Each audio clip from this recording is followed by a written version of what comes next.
Yeah, bro, choose your pill, hero wannabe trash loser, Chad blonde villain that gets stepped on by mommy maid, and then moves to grab. Ayo, better stop here before the video is down. Now, unfortunately for bro, he can see that in the future, he will get locked in a dungeon and become the mechanic bull toy of the girls to be emptied every day. I feel so bad for him that would offer myself to change places. I'm a hero for real. Also, his father went to war and said that when he's back in 1 year, he's better have put a baby inside the maids because they need new heirs. That's what I call running a family like a business. And with all that going on, our boy, who's kinda weak compared to the crazy girls in this world, has to survive the fury of the real MC who's absurdly op. Can he pull that off? Doesn't matter because we here to see thick babes. Let's get it. It all starts in the castle, home of the Campbell family. The main guy starts wondering, wait a second, didn't I just die in a car crash? I mean, a car accident. Did I travel through time or something? This decoration looks kinda European, and that face in the mirror, it looks like me when I was 17 or 18. Except that doesn't make any sense because he's a lot older now. He takes another look, surprise, and yeah, he really was pretty good looking when he was younger, before turning into a broke, overweight mess. Just as he's coming to the conclusion that he's getting old, having those kinds of dreams where you reincarnate just because your life turned out miserable, he grabs a little knife and says he's gonna have to confirm it, and blood gushes out. He says it's just a small cut, though it hurts like hell, and he has to lick his fingers, saying this damn thing feels way too real. Then suddenly, the memories come rushing in. The guy he reincarnated into is named Moon Campbell. A poor guy who lost all of his titles, ended up turned into a beggar, and was abandoned by his family. His father even warned him never to set foot on their land again or he'd be killed without mercy. Apparently, he committed some terrible crime. He puts his hand over his face and says, "Damn, I thought this was just a coincidence,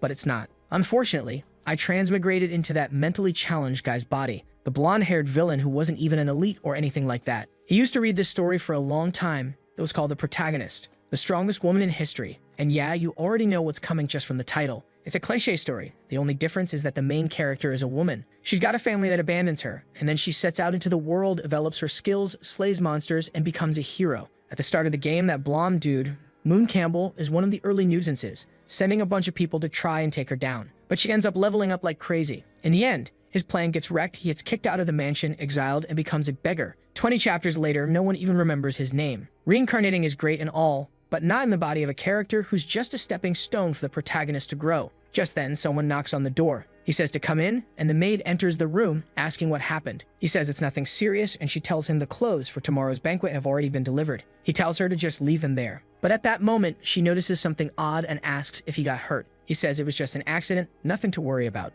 But then $10 if you guess what she does next. Yup, she kneels down and helps clean the blood. She's seriously a motivated worker, definitely deserves a raise. And she even asks him to please stop hurting himself like that. The guy's blushing like crazy, thinking to himself that he's definitely going to remember this moment. Then she spins around like a top, says she's heading out, and tells him to take care of himself. As soon as she closes the door, he's sitting there, blushing like a fool, mumbling about how this world is perfect. He's covering his face and flailing side to side, totally over the moon that he's got an admirable maid. Obviously, he's a hopeless otaku. Meanwhile, the maid outside the room thinks it's weird that he said thank you. Of course, he must have been a total jerk before he reincarnated. Now our guy's wondering how someone who was born good-looking and into a noble family ended up with a cute maid but still thought it was a good idea to provoke the protagonist. The main reason he was exiled is apparently because he tried to drug the third princess or something like that. But now that he knows how that path turns out, he just needs to avoid it entirely. To make sure he keeps this cushy life, the first thing he has to do is be careful with that ceremony where all the chaos kicks off. Then it hits him. The maid with the thick thighs already brought the outfit for the banquet and mentioned it's happening tomorrow. At that point, the guy's rolling around in bed, calling out to the system, the goddess, grandpa, the monk, anyone who can give him a cheat or some kind of power-up. Problem is, if the banquet's already tomorrow, that means he's already done a lot of terrible stuff to the protagonist. He just hopes she doesn't go overboard, like stomping on his face or something. But if she does, hopefully she's wearing black tights and takes her time. Clearly, the guy's got, well, refined taste. But now he's made up his mind. Tomorrow, as soon as he sees her, he's going to run straight toward her, drop to his knees 3 times, and beg for forgiveness. Suddenly, something smacks him on the head and he turns, yelling to know who the hell did that. That's when he sees a little book on the bed. He immediately wonders if the cheat has arrived. He grabs it and says finally, God hadn't given up on him. He wasn't destined to be a loser forever. Now was the time to gain infinite knowledge and change his fate with his own hands. But when he opens the book, there's absolutely nothing inside. He starts wondering, does this thing need some kind of special activation? Stories usually take place in Europe. What's the deal with that? Right then, the book attacks by making his head bleed, and a drop of blood falls onto the page. A dark aura rises, and he starts wondering what's going on. His vision begins to blur, and suddenly he finds himself with his hands and feet restrained. His neck, too. He's all beaten up. Slowly, he opens his eyes and wonders where he is when this creepy girl shows up saying he slept for quite a while. He mentions that his body hurts, but she just says pain is inevitable when learning a lesson. He has no idea how sad she really is. She didn't want him to end up like this, but he's been acting cruel and selfish. He should be bringing pain to others instead of showing tolerance and making everyone hate him. That was the only way he belonged solely to her. But recently, his heart started to change, and that just wasn't going to work. Still, no matter how long it took, she was going to purify him of the love she had, and then they'd be together forever. Then, bam, a barrage of stabs, and he wakes up back in his room. Looks like the protagonist might actually like him better as a villain, but if he goes down that path, his life's going to turn into a complete mess. And if he doesn't, it's already a mess. So what's the guy supposed to do? He starts wondering if that was a dream from the past or maybe a glimpse of the future. After all, that whole vision started when his blood touched the book. Maybe it was a kind of future warning triggered by the wrong choice. When he looks at the book again, it says, "Do not alter fate." He gets it right away. If he went through that whole plan of kneeling 3 times and begging for forgiveness, that would have led to that outcome. Considering how he was tied up and being tortured in that vision, suddenly getting kicked out of the family and becoming a beggar doesn't seem all that bad anymore. Now he's fired up. He's a modern, intelligent guy, and he can use everything he knows to change not only his own fate, but the fate of the entire country. Besides, being an aristocrat isn't even that great. They're all stuck in this tiny little land. He's gonna take control of his destiny with his own 2 hands and stop relying on any of that. That said, there he is, already sitting down, eating some delicious meat, saying to himself how amazing the life of privilege really is, and that losing all this would truly suck. The one sitting beside him is Noyce Campbell, his mother, who honestly looks like she's 18, a Dan woman, and she tells him he looks really happy today. His father, Lon, comments that he's probably just excited about the ceremony tomorrow, since it'll likely be one of the most important moments of his life. He just goes along with it and says, yeah, trying not to raise suspicion. Meanwhile, his mom says she can't let him go to that banquet. Otherwise, all the noble girls will be falling all over him. Lon replies that's not even possible since he has Princess Celia, and any girl who tries something is sure to make her jealous. His mom, acting all cute, says she doesn't like this Celia girl. She wasn't cute at all and didn't deserve her son. Now our boy is just sitting there confused, wondering why his parents have so much faith in him when he was a total jerk. And who the heck is this Celia? That's when it hits him. She's the 3rd princess, the one he tried to drug, which makes her one of the people who'll bring disaster into his life. In the original story, everyone liked her, but here, classic Sundeer. Cold on the outside, warm on the inside. Got it. Moon's feeling down, realizing his parents actually seem like good people. He really was kicked out because he acted like a total bastard, and his dad just didn't want to have a rotten son. But that only motivates him more to change his fate. Even if it's risky, he doesn't want to drag his whole family down with him. The real reason his family ends up ruined is that people believe his father ordered him to kill the princess as a form of betrayal. So what he probably needs to do is take the blame himself and make sure no one else gets involved. Problem is, the ceremony's already tomorrow,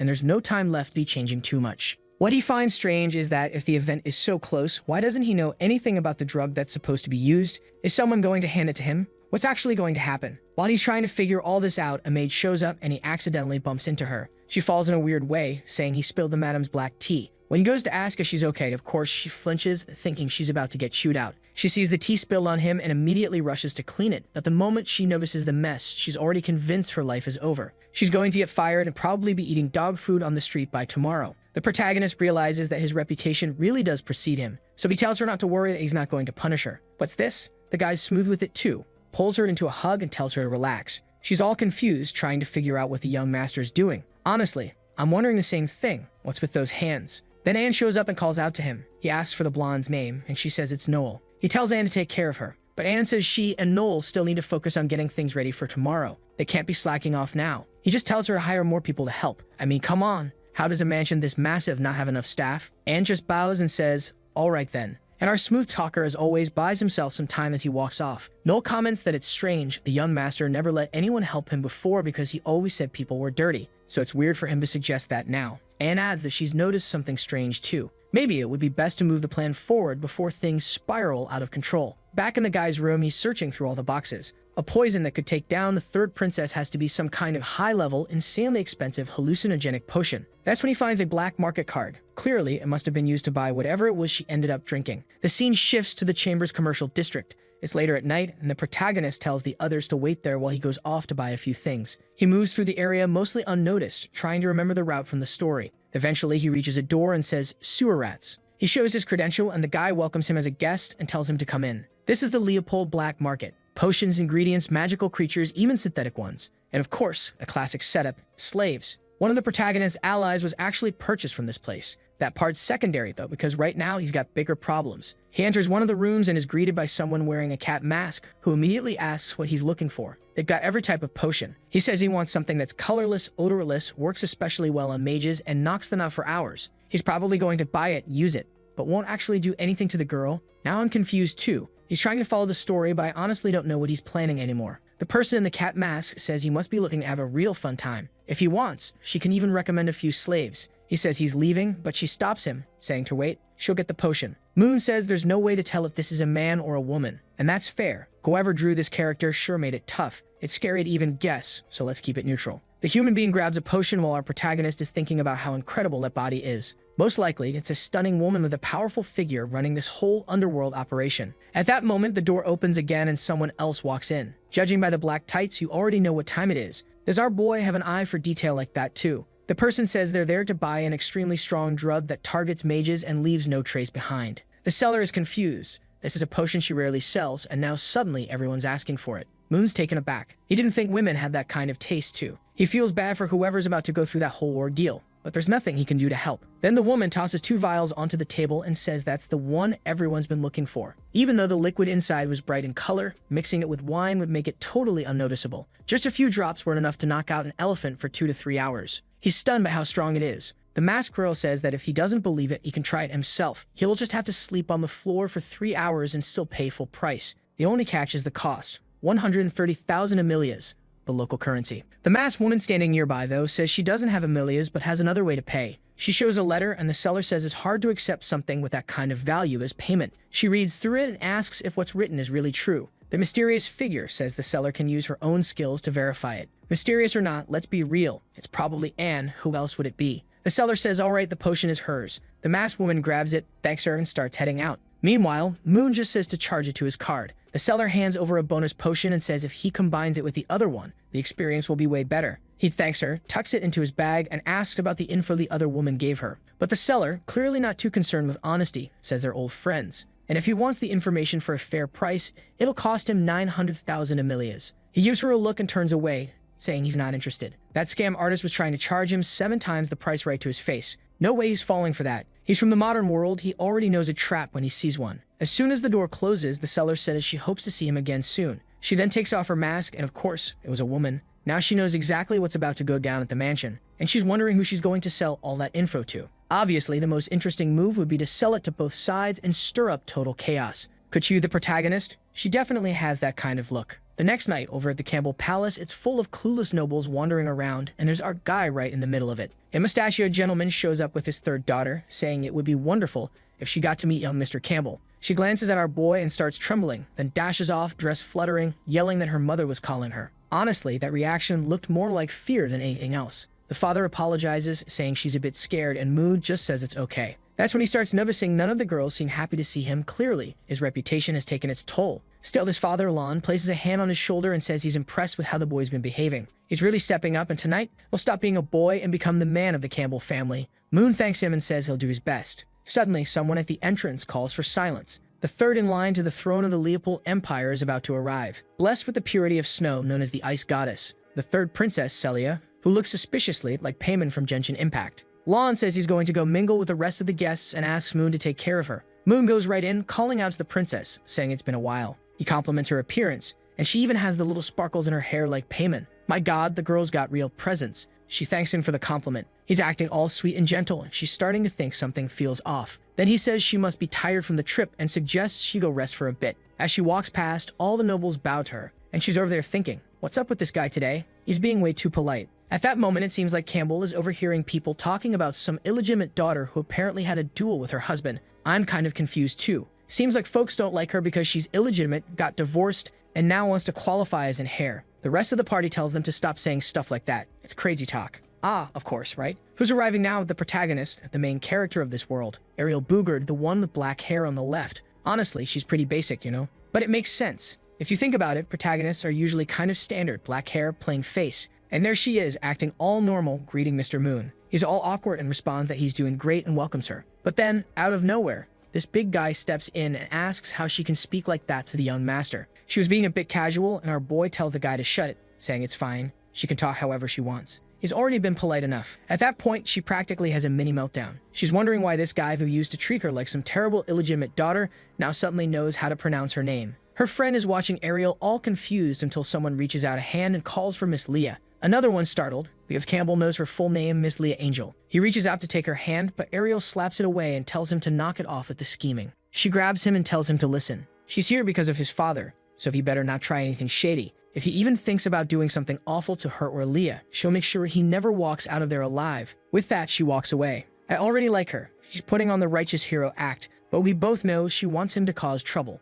Moon's thinking that, just like he expected, dealing with the protagonist is going to be rough, but he says he doesn't really care. Once the night ends, she'll go her way and he'll go his, and they'll never see each other again. Not long after he gives his speech, apparently it's his birthday. Who knew? Looks like he turned 18. Everyone claps and calls him amazing. The guy almost has another episode, but now it's time to get down to business. He looks around and spots the payment lookalike chilling by the mirror. He walks up, introduces himself, and apologizes, saying he hopes he's not being rude. He asks for the honor of a dance. Oh my god, does he think he's royalty now? She accepts, of course. That girl, though, she's rocking some serious firepower with that outfit. Whatever accessories she's wearing look like they're practically bursting out of her. Meanwhile, the nobles are all stiff and awkward, glancing around, and the protagonist is off to the side eating cake while watching him dance with the third princess. She compliments his steps, and he says he's still a beginner. She knows how much he's changed and says now he's finally acting like a noble. What she finds odd is how his dance invitation earlier went. Warrior, I shall grant you the mercy of a dance. Be grateful. He awkwardly tells her to forget that, says to leave it in the past. The music plays.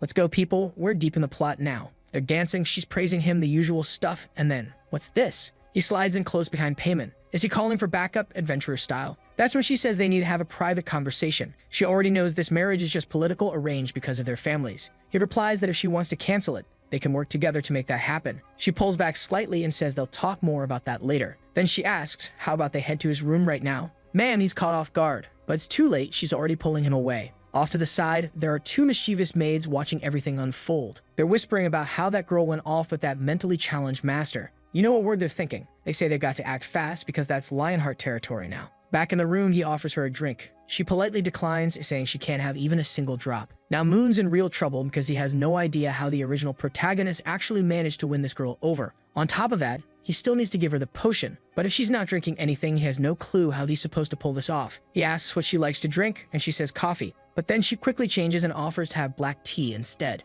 Turns out black tea or wine are the only options available in that place. She looks a bit puzzled, but he waves her off, saying he'll go fetch it. Meanwhile, she's sitting there, kind of confused. He seems so enthusiastic about making that tea. Obviously, he's back there slipping the potion in. Honestly, I thought it was the sleeping potion, but out of nowhere he says this one drop makes someone fall in love. On top of that, there's another vial he decides not to use. He's not so sure about its effects. Just then, she calls for him, which startles him, and he quickly turns around saying it's almost ready. But oh boy, in that quick spin, some of the potion spills all over the place. And the other vial, turns out it was an aphrodisiac. He's relieved that none of the potions leave behind a magical trace. That is, until he looks down and realizes a good chunk of the potion hit the floor. His original plan was to sell a little of it to make some cash. But now, that's out the window. As he brings the tea over, we see someone peeking through the window. Payman, well, the third princess, comments that the Campbell family's black tea is strangely red and shiny. He says it's an extremely rare herb from the east, a real delicacy. She goes along with it and tells him to drink it first. Our boy goes, "What, Payman? Don't trust me?" Moon Campbell, the honest young noble, but she just replies that those who serve should always taste the drink first. That's basic noble etiquette. When he lifts the cup to take a sip, though, she snatches it right out of his hand and says his looks better. They should switch. Oh, one little sip later and she's already looking woozy. I thought it was going to be aphrodisiac, but nope, she wobbles, drops the cup, and passes out right onto the sofa. Moon's thinking it was a smart move to make sure both cups were dosed. According to the original story, the protagonist is supposed to burst into the room and try to kill him any second now. He needs to look suspicious, so he lowers her skirt a bit, unbuttons part of her outfit, takes his shirt off, and says it looks perfect. Anyone walking in would assume exactly what he wants them to. Looks like he's really aiming to be condemned this time. The only problem is nothing happens. Time passes. Half an hour goes by and still no one shows up. That's strange because in the original story, she storms in to deal with the situation immediately. So what changed? In the story, the protagonist is walking through the halls, someone bumps into her, spills something on her dress, and that's how she ends up walking in on this mess. That's when he remembers. Maybe the one who spilled the tea was Noel. But earlier, he told Anne to let Noel rest, which must have thrown the entire chain of events off. Oh, look who's opening her eyes while he's still locked into his master plan. The girl's getting up. Turns out the aphrodisiac must have landed in the cup she snatched from him.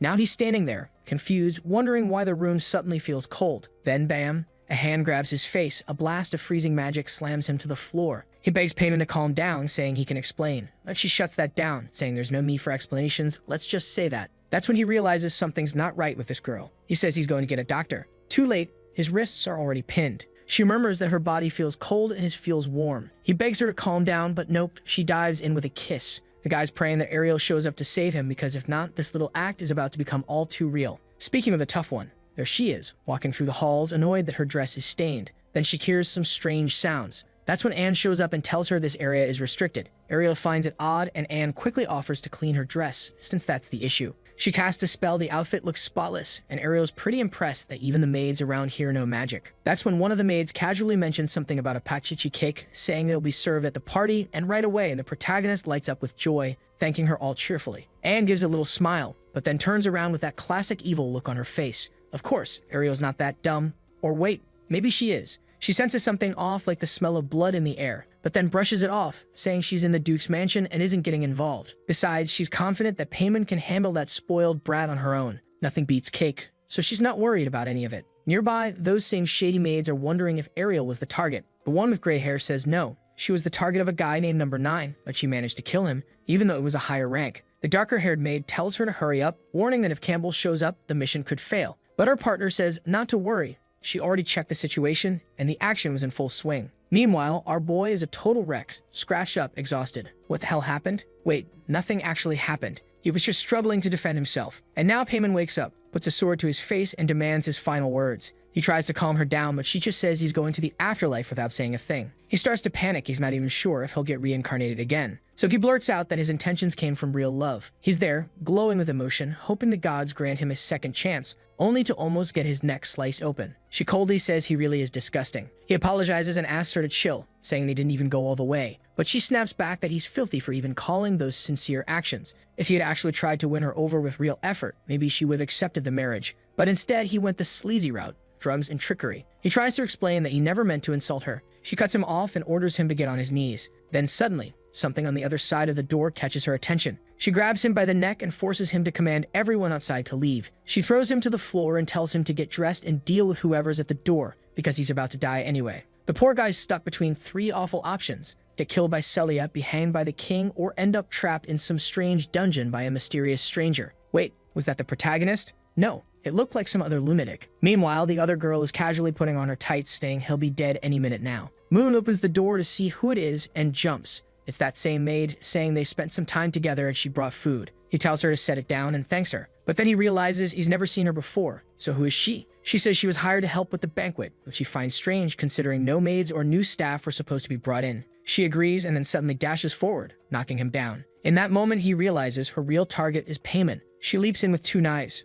Boom, an explosion, and when he looks up, at least the Ice Queen managed to defend herself. Payman demands to know if her idiot brother sent this assassin. The maid replies that unfortunately the details are confidential. In another room, we see golden orbs floating and whispering that the princess will be killed tonight at the Campbell estate, and that will be the end of someone. Not sure who this white-haired girl is, but she seems to know what's going on. Back in the room after that explosion, the maid backs off, admitting that Payman's magic is way more dense than expected. But her expression changes when she hears the incantation, because now Payman's charging in with an ice spear and almost skewers her through the skull. While the two go at it in a brutal clash, our guy is thinking, when gods fight, mortals suffer. There's literally nothing he can do. He tries to open the door again, but it's sealed shut. They're still going at hard. He hides behind something, realizing that damn maid must have cast some kind of barrier spell to keep anyone else from getting in. And then he notices something, the change in plans to bring in outside staff that was made just yesterday. The only way a plan could have been prepared for this in advance is if someone's been leaking information. He nearly gets hit by an attack, and all he can do now is pray that Payman wins.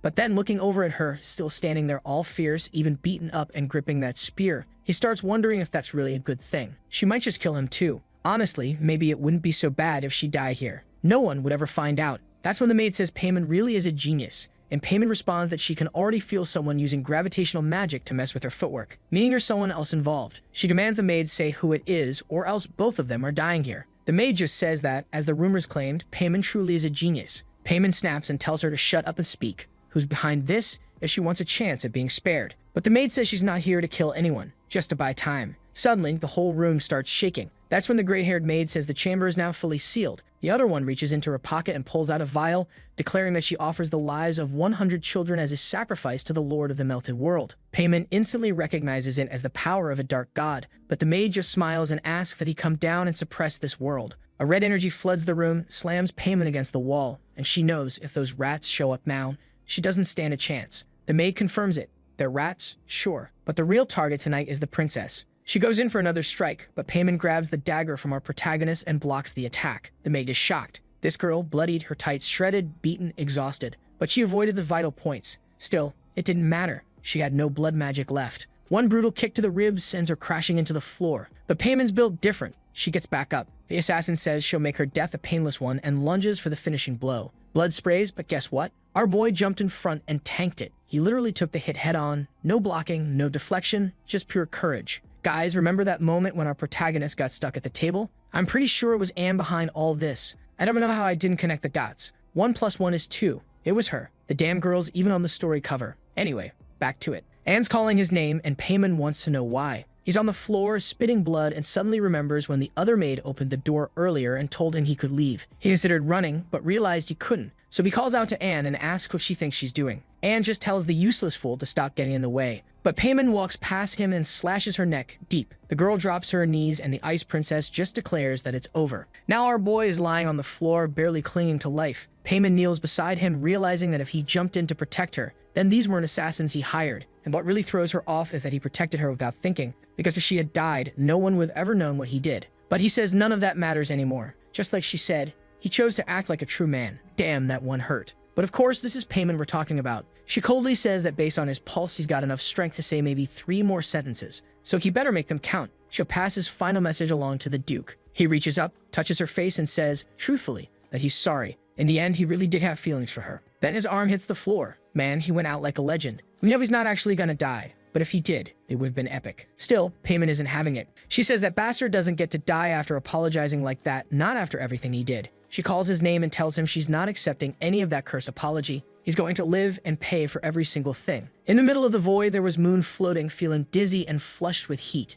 Unfortunately, even though he tried to make good choices, death was inevitable. At least this was better than following the game's storyline. This way, he got to decide how his life ended. But then, a strange black energy appears beside him and a panel forms, showing a breakdown of progress in arrogance, envy, greed, shamelessness, and laziness. Looks like this is about the 7 deadly sins. He's at minus 90% in gluttony, 99% in envy, and 50% in arrogance. A few pages in the book flip over and the thing tells him to keep trying for now. He asks why the damn book didn't show up before he died. Then he hears a meow coming from it, and the scene shifts to the sewers. Ashes drift through the underground and someone is murmuring that Campbell wasn't the real target. But suddenly, a voice asks what she thinks she did to his son. Oh boy, the father shows up, radiating pure Lionheart aura. The assassin instantly starts shaking, and the dad calmly says he wasn't expecting visitors in his house. She wasn't invited, so what was she doing there? And she better speak now. What did she do to his son? Man, the guy is usually nice, but right now, he's a beast. Thinking back, our protagonist must have been happy he managed to at least grind some aura Sung Jinwoo style before dying. Or maybe not,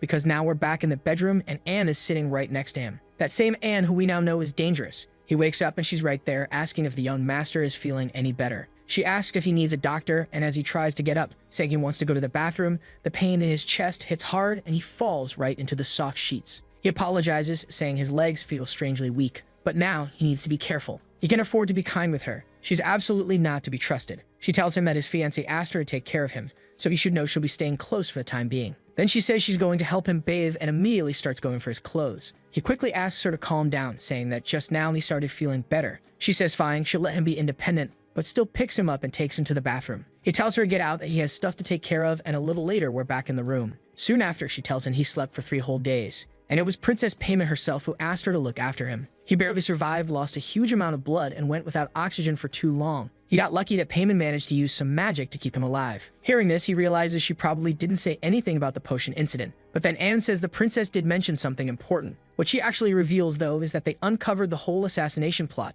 His father captured one of the attackers and tortured the truth out of them. The problem now is they still have to kind of apologize to the king. His daughter was put in danger inside their estate. But the weirdest thing is that he didn't receive any punishment at all. Apparently, Princess Payman said something to the king, something that led to him being forgiven. Man, I just summed up like 15 giant dialogue bubbles. This story really gets carried away sometimes. Our guy collapses back onto the bed, finally feeling relieved. In the end, things didn't go that badly, but Anne immediately leans in close, asking why he looks so tense. What happened? Did something happen between him and the princess in that room? Remembering how she said she wanted something warm, he quickly denies it, saying there's no way he'd do something that bold. He'd be sliced to bits. Anne laughs and tells him to go ahead and drink the medicine while it's still warm. But as soon as he takes a sip, he gags. It tastes horrible. He asks what the heck that stuff is. She explains it's a tonic to help him recover and rebuild his blood supply. And then we cut to three maids standing outside the door, whispering about how whenever he eats something sour, he usually whips everyone. But today, he's acting really strange. They start wondering if they should go report this to the madam, but he just tells the three of them to stay put and not say anything. It was just some regular medicine. Then he shoves the whole thing on the spot. The maids close the door, a little spooked while he sits there looking confused, until he suddenly throws it all up. Man, it looked like he vomited straight crude oil. And the worst part, he's gonna have to drink that thing 2 more times if he wants to fully recover. Anne casually mentions that if he wants, she can make him some pancakes and even a little tea. She hands him a slice of cake and he thanks her, saying she's way too nice. Said she even deserves a raise. She lifts her skirt ever so slightly and says she appreciates the compliment, but she's off to finish the rest of her tasks. On her way out, she tells him to check the nightstand. There's a letter for him. But then he suddenly calls out to her, asking her to wait a second. During their earlier conversation, she mentioned that he'd already taken that sour medicine 4 times. So how's that possible if the moment it touches his mouth, he throws up? She answers calmly. She put sugar in her own mouth and passed it to him. He relaxes for half a second, until the image finally clicks in his head, and he processes what just happened. Now he's screaming into his pillow. But truthfully, he's lying there all cozy on the bed, thinking that if something like that really happened with this big sis,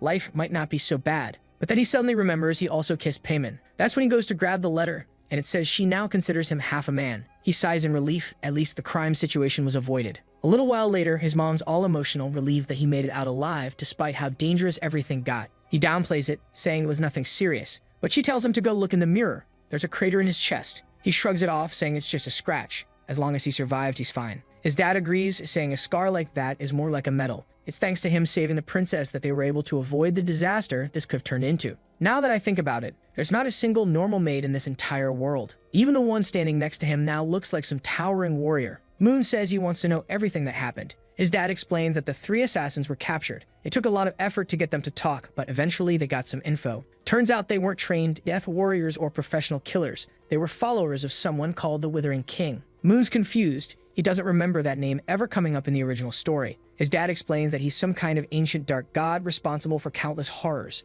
And if the price is high enough, his followers will take on any job, even kill their own parents. But he tells his son not to worry. He's already given the order for those people to be wiped out completely. The protagonist is stunned, and his mom reminds him that his father earned his current position through military merit. Bold as always, our boy says he's proud to be his son. It's well deserved. What he really wants to know now is whether they figured out who's truly behind all this. His father, however, says no. All the captured hunters were bound by a strange curse. The moment they even tried to say the person's name, they burst into flames and died instantly. The black market was completely wiped out, but no real evidence was found. Moon finds it interesting that his dad destroyed the black market, since that also happened in the original book. In the story, they killed his favorite. Wait, favorite for what? Furious, the father sent the royal knights, and they burned the whole city to the ground. That massacre lasted 3 months, and even the sewers ran red. At least this time it ended much more quickly. On the other hand, this was a big event for Ariel in the story. It was a major growth arc for her. Classic protagonist moment. She'd fight off tons of enemies and her aura would evolve significantly. But now that development won't happen, and all of it changed just because he gave the maid 2 days off. Later that night, it seems like everyone in the house just tells him to get some rest. But he doesn't have time to rest, because the story just keeps going off the rails. And the worst part is, the more things change, the less he can rely on what should technically happen based on the original book. So he's put together a pretty complex plan. Survive, prevent that awful ending where he's tied to a table and getting violated, get stronger, and above all, stop trusting the book. He sits there thinking it through, then admits, nah, that doesn't really make sense. He needs to be a lot more cautious. The truth is, he still doesn't know exactly who that person was from his vision. It didn't seem like Ariel, and it wasn't Celia either. So who the hell was it? He drops onto the bed, realizing there's no point overthinking it. For now, the priority should be getting stronger. As the son of a duke, he has plenty of resources to build power. The only problem is that all of it's just too conventional. And to make things worse, the original owner of the body spent an entire year in a prestigious academy and came out of it with nothing but a trash-tier light spell. Still, he is the son of that powerful guy, so he's got to have at least some kind of talent, right? No way he's that weak. But even so, he knows he'll never reach the same level as the protagonist's crew. In this world, she's known as one of the chosen by the gods, completely out of reach for any normal person. Pam is a great example. She received divine authority from a cold goddess, and ever since, she's just been growing non-stop. And that kind of divine power isn't something you can overcome with sheer effort alone. And then there's Ariel, who ends up being blessed by insanely beautiful elemental spirits. Not just one, but more than 10. What a miserable life. What's really miserable, though, is his situation. No matter how hard he trains, there's no way he can surpass someone like her. But that doesn't mean he's just going to sit still either. At the very least, he needs to be strong enough to defend himself, especially if Ariel ever decides to come after him. On the bright side, it seems like he might be able to unlock new talents. With a snap of his fingers, the black book appears, but smacks him right in the crotch. He yells at the damn thing to stop showing up and hitting him every time. Then he hears this strange whistling sound, and the book opens up and starts flipping pages. Now it's retelling everything that's happened over the past few days, and he's annoyed because the thing is way too detailed. The way it's written, it makes him sound like some shady creep trying to do something awful to that poor girl. That's when he notices something odd. One of the words in the text, assassin, is glowing red. Suddenly, a strange energy surrounds him, and he yells at the book to give a warning next time. Now he finds himself in a new room. He looks around and quickly realizes it's not the same dungeon from before. Maybe it's another space inside the book. But before he can really figure anything out, someone approaches from behind. He turns around, and it's her again. That same girl who already once hit him in the neck. Boom, no time to react. Lights out. He wakes up in bed again. The poor guy didn't even get a second to understand what just happened, dropped in one hit. The book stirs again, and when he looks, it shows that his dagger combat skill is now at 1%, and his shadow step is at 0.5%. Finally, he's discovered the actual combat abilities he has in this messed up world, and he's fired up, saying he's sure this hack of his is going to be seriously overpowered. Later that night, he's lying in bed, mumbling about how he barely survived. He lasted, apparently, just 3 seconds in there. He decides to check if his proficiency went up, and yeah, he gained 1% in both. Now he understands his skills really are broken. Any ability, maybe from enemies he defeats, gets recorded in the book, and he can learn it. Or maybe it's just skills he sees. Not sure. If it were based on sight, he should have already picked up that ice ability from the girl. But maybe not, since that one came from a goddess. What he does know is that he's thinking of some massive skill right now, and it's a strong one. He's all excited, muttering that it's only a matter of time before that power, and those dagger abilities are all his. He doesn't exactly know how to gain proficiency fast, but he's about to find out. The book smacks him right in the face, and then boom, he takes a kick to the head, gets slashed across the chest, and ends up shredded. Meanwhile, outside his room, Anne knocks on the door and calls for him. When she walks in, she sees him under the covers and looks a bit confused. Seeing that, she chuckles and says it's funny. He still sleeps the same way he did when he was a kid. Such a cute little boy. She uses a heat-preserving spell and says she won't wake him up just yet. That Anne, I'm just waiting for the plot twist where she turns into a total demon, because there's no way that sweet smile is genuine. As soon as she closes the door, he pops out from under the blanket, grumbling that the cursed book hit him right in the groin. Or maybe he's just getting hit by some cheap tricks. Either way, he's determined to jump back into that dream until he finally beats her. The sun rises, and by that point, he had already tried 185 times. That's some next-level mental resilience. He dies in every single attempt, but now he's lasting 30 seconds. He gets hit with a wave of exhaustion, bumps into his tea, and knocks it over, and crashes to the floor, completely drained. But finally, he had found a way to get stronger. The only problem? The pain of dying in that illusion feels very real. He thought he could game the system. At the moment he died, he could just re-enter and ignore the fear. But nope, that was impossible. And now, after a full night of effort, it's time to see the results of all that grinding. His dagger technique had reached level 2, and Shadow Step was at 11%. Sure, that was still nowhere near assassin level, but just knowing he could evolve like this was already a huge deal. He's excited to test it out, so he activates Shadow Step and dashes across the room. The guy's practically leaving smoke trails, completely hyped, until he suddenly winces in pain. Turns out his foot got scorched. Now he's wondering how that assassin girl who attacked Payman managed to use this without flinching. And then it hits him, of course. These techniques are way too advanced for someone like him, just a tier 1 fighter. Back at the academy, he learned that to handle techniques like these, you need to channel ki throughout your body to reinforce it and reduce the recoil. But that's something only level 2 warriors can do. So the plan for now is to find a proper teacher, preferably a hot one, of course. He's already daydreaming about Saint Maria from the academy. The only issue is that while he knows tons of powerful mages, he doesn't know that many strong warriors. That's because in this world, magic is so ridiculously broken that no one even bothers with martial arts. Why train punches and kicks just to eat a fireball to the face? Then it clicks. There's one warrior, probably the most powerful in the whole story. Or rather, not probably, definitely. That would be his dad. How the hell did he forget he had the final boss living in the same house? In the last 100 years, no warrior has had a greater impact on the world than him. At 15, he was already a royal guard. At 20, he crushed rebel forces. By 27, he became a marshal of the empire. At 32, he earned the title Lionheart King. He's never lost a fight. This guy is the real deal. Our boy is now thinking that Moon actually deserved the tragic ending he got. The guy had everything, a perfect life, and even a father who could have taught him everything. But he blew it. That's fine though, because from now on, he's going to ask his dad for personal training. You'd think the next line would be the dad refusing, but no. It's actually Anne knocking again, saying the master is looking for him. He walks out with her, saying it's perfect timing, He was just about to ask for the same thing, but outside he runs into two more maids. One of them wears glasses and honestly might be the first thin girl in this whole story. Moon notices they call Anne the head maid now and gives her a compliment.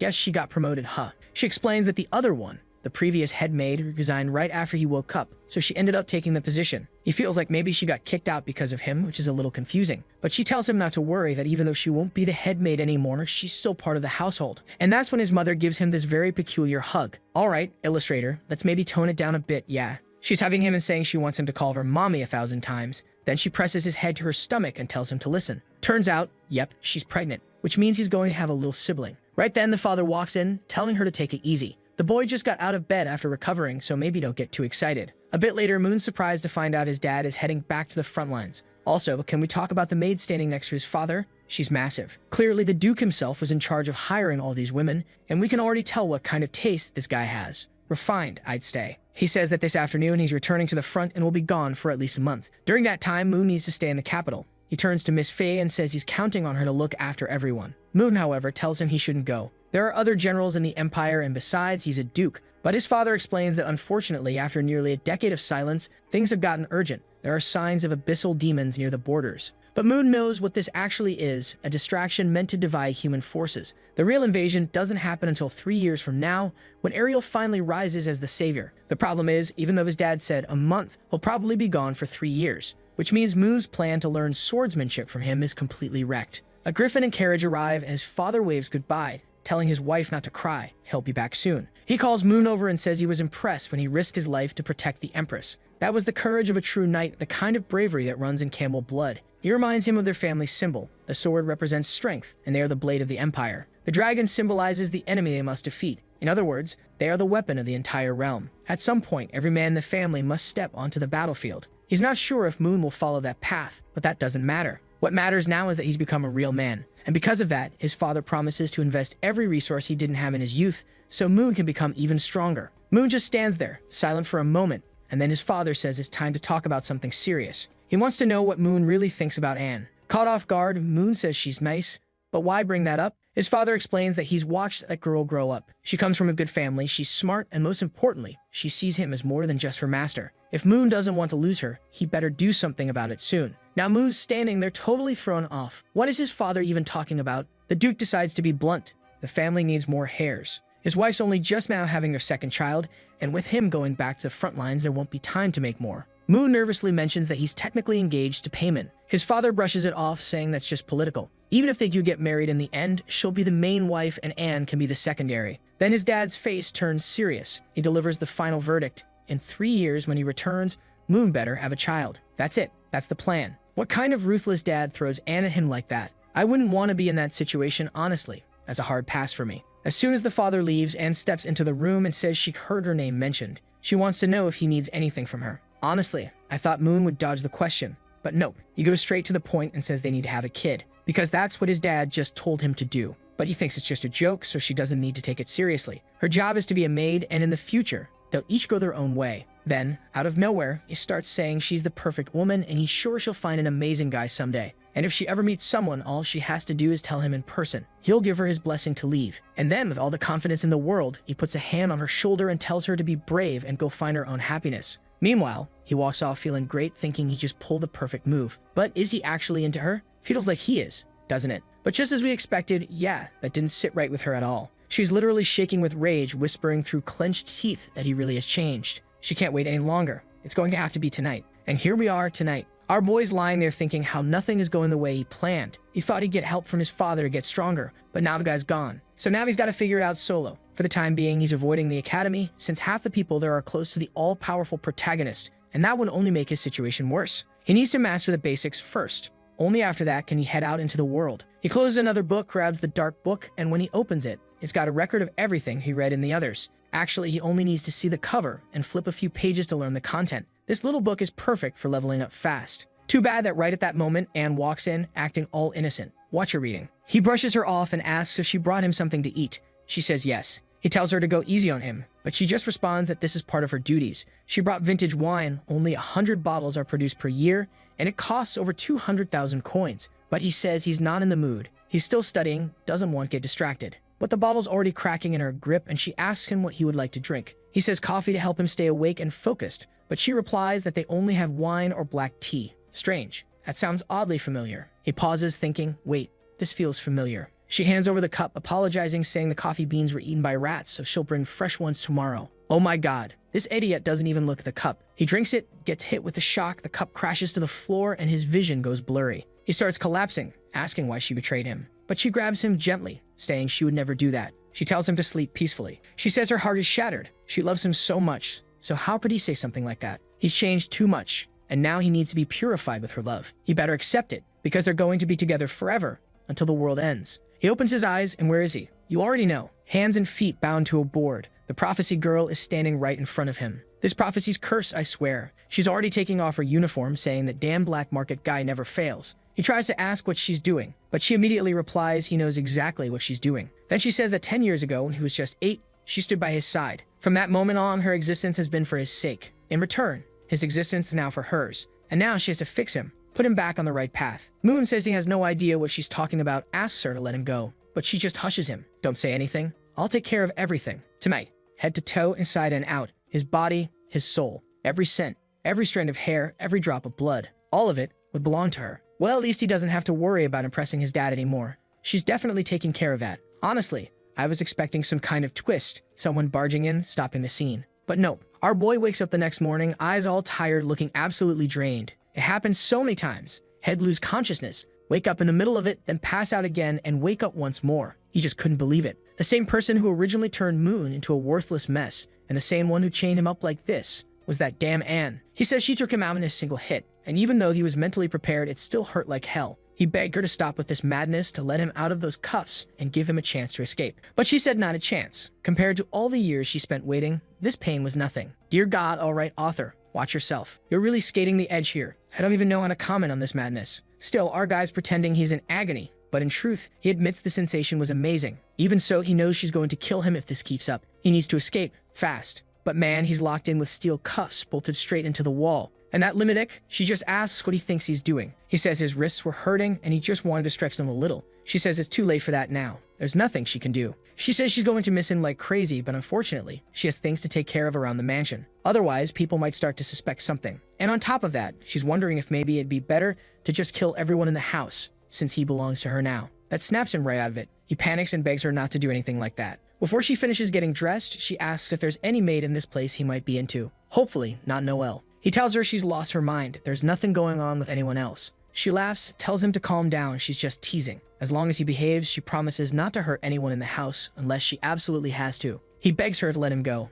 There's no way she seriously plans to keep him locked in here forever. Suddenly, the magical cuffs click open with a snap of her fingers. She just tells him not to try anything stupid. The core of this room is a sealed space, reinforced with steel from some tower no one's ever heard of. Translation? It's basically impossible to get out. He asks if no one will find it suspicious, but she says not to worry. She told everyone that after hearing his father's speech about becoming strong, Mu decided to return to the academy. So no one's going to question his disappearance for a while, and she assures him he doesn't need to worry about a thing. She'll bring him 3 meals a day like she always has. Obviously, he should trust her. She's been doing this for years. And then, wham, she lands a clean hit. The guy's writhing in pain. Honestly, this maid is way past the line now. It's hard to tell if someone out there would willingly agree to this level of insanity. She waves goodbye, he yells for her, but the door slams shut. He never could have guessed that out of everyone mentioned in the prophecy, it would be her. And every time he talks trash about the situation, the next thing he says is always how good it felt. That much, he can't deny. The problem is, he knows that if this keeps up, he's not going to survive. Even though she mentions some kind of magical sealant, he decides to try the door. He grabs the handle and pulls with all his strength, but immediately drops to the floor in agony. The entire room is made from pure steel, magically enhanced. There's no way out. Finally, the book shows up without slapping him in the face this time. Mu tells it straight. He's got no chance. This woman has as much power and potential as Payment herself. Even if he started training now, there's no way he'd get strong enough before dying. But the book just stays open. And he figures, alright, he's got nothing better to do. May as well train instead of moping around. But then wait a second. As he opens the book, he realizes the one he read last night had the equation to get through this exact situation. Next chapter, he's already knocked out 199 200 push-ups. At least his body's still holding up after the brutal night. First it was Payment, now it's Anne. What the hell is happening to this guy? He's not mad about the pain. What really gets to him is that he can't do anything. He's always the one being overpowered. But next time, He swears he's going to be the one who takes her down. That thought barely finishes forming before she shows up, smiling and saying the day's work is over. So Moon, talk is easy, now let's see you act. And here she is, already saying she feels like a wife coming home after a long day. So cute, she says, like this is all perfectly normal. She's brought him dinner and even prepped a bath at the perfect temperature. Good grief, how am I even supposed to describe this? She asks if he wants to eat, take a bath, or, well, you know. And this lying little punk, after all that talk, he's already headed straight for the bath, sinking in like he's trying to relax. But judging by the look on his face, relaxing is the last thing he's doing. He mutters that he's not a child and doesn't need help with this sort of thing. Someone, please, set this poor boy free before I get banned for reading this. She says that now that his body belongs to her, she has to take care of it. She even tests his hearing while he's mentally screaming that he absolutely cannot lose to this Eender. Dinner time rolls around and he thanks her, says the food tastes amazing, grabs the plate, and starts eating. He asks what kind of meat it is, and she casually replies it's from some rare, three-horned giant bull. She made it especially for him since it's known to enhance physical strength. He tells her never to serve him that again, but she just smirks and says he's already eaten it dozens of times. She's been feeding it to him in secret. He stands up done. He says he's tired of this. He's being kept locked away, not even allowed to see sunlight, and now she's feeding him all this weird stuff. If she doesn't let him out now, down he goes again, knocked out cold. Poor guy. What can you even do? Once again, the food was cursed. She even whispers for him to enjoy it, because the night's going to be long. When he opens his eyes again, it's clear the guy's been wrecked. She apologizes for the night before, saying she got scared he wouldn't survive, so she took it easy on him this time. Yeah, this monster of a guy didn't stand a chance. He said he was gonna dominate or whatever. He got crushed again. She tries to talk to him, but he completely ignores her. So she says that since he's been a good boy for 2 days straight, she'll grant him one request. He immediately asks for freedom. She says that's impossible. He asks for new clothes. She says that's also impossible. He looks at her like, what kind of wish is this if I can't ask for anything? She explains that the highest level wish he can make right now is something like choosing when he wants to eat tomorrow. And listen, on the site I'm reading this on, there are people in the comments saying the protagonist is suffering too much, and they're willing to trade places with him just to take some of the heat off the poor guy. So he sighs and admits, yeah, choosing what to eat is better than nothing. He thinks back to this time of year. He used to enjoy a specific seasonal wine and some special fish. She comments that the fish he's talking about comes from Lake Bipor, which is way far off. He plays it up, saying that he used to be a free spirit. Now he can't even decide what to eat, stuck in confinement like this. If he can't even get a little fish from Lake Bipor,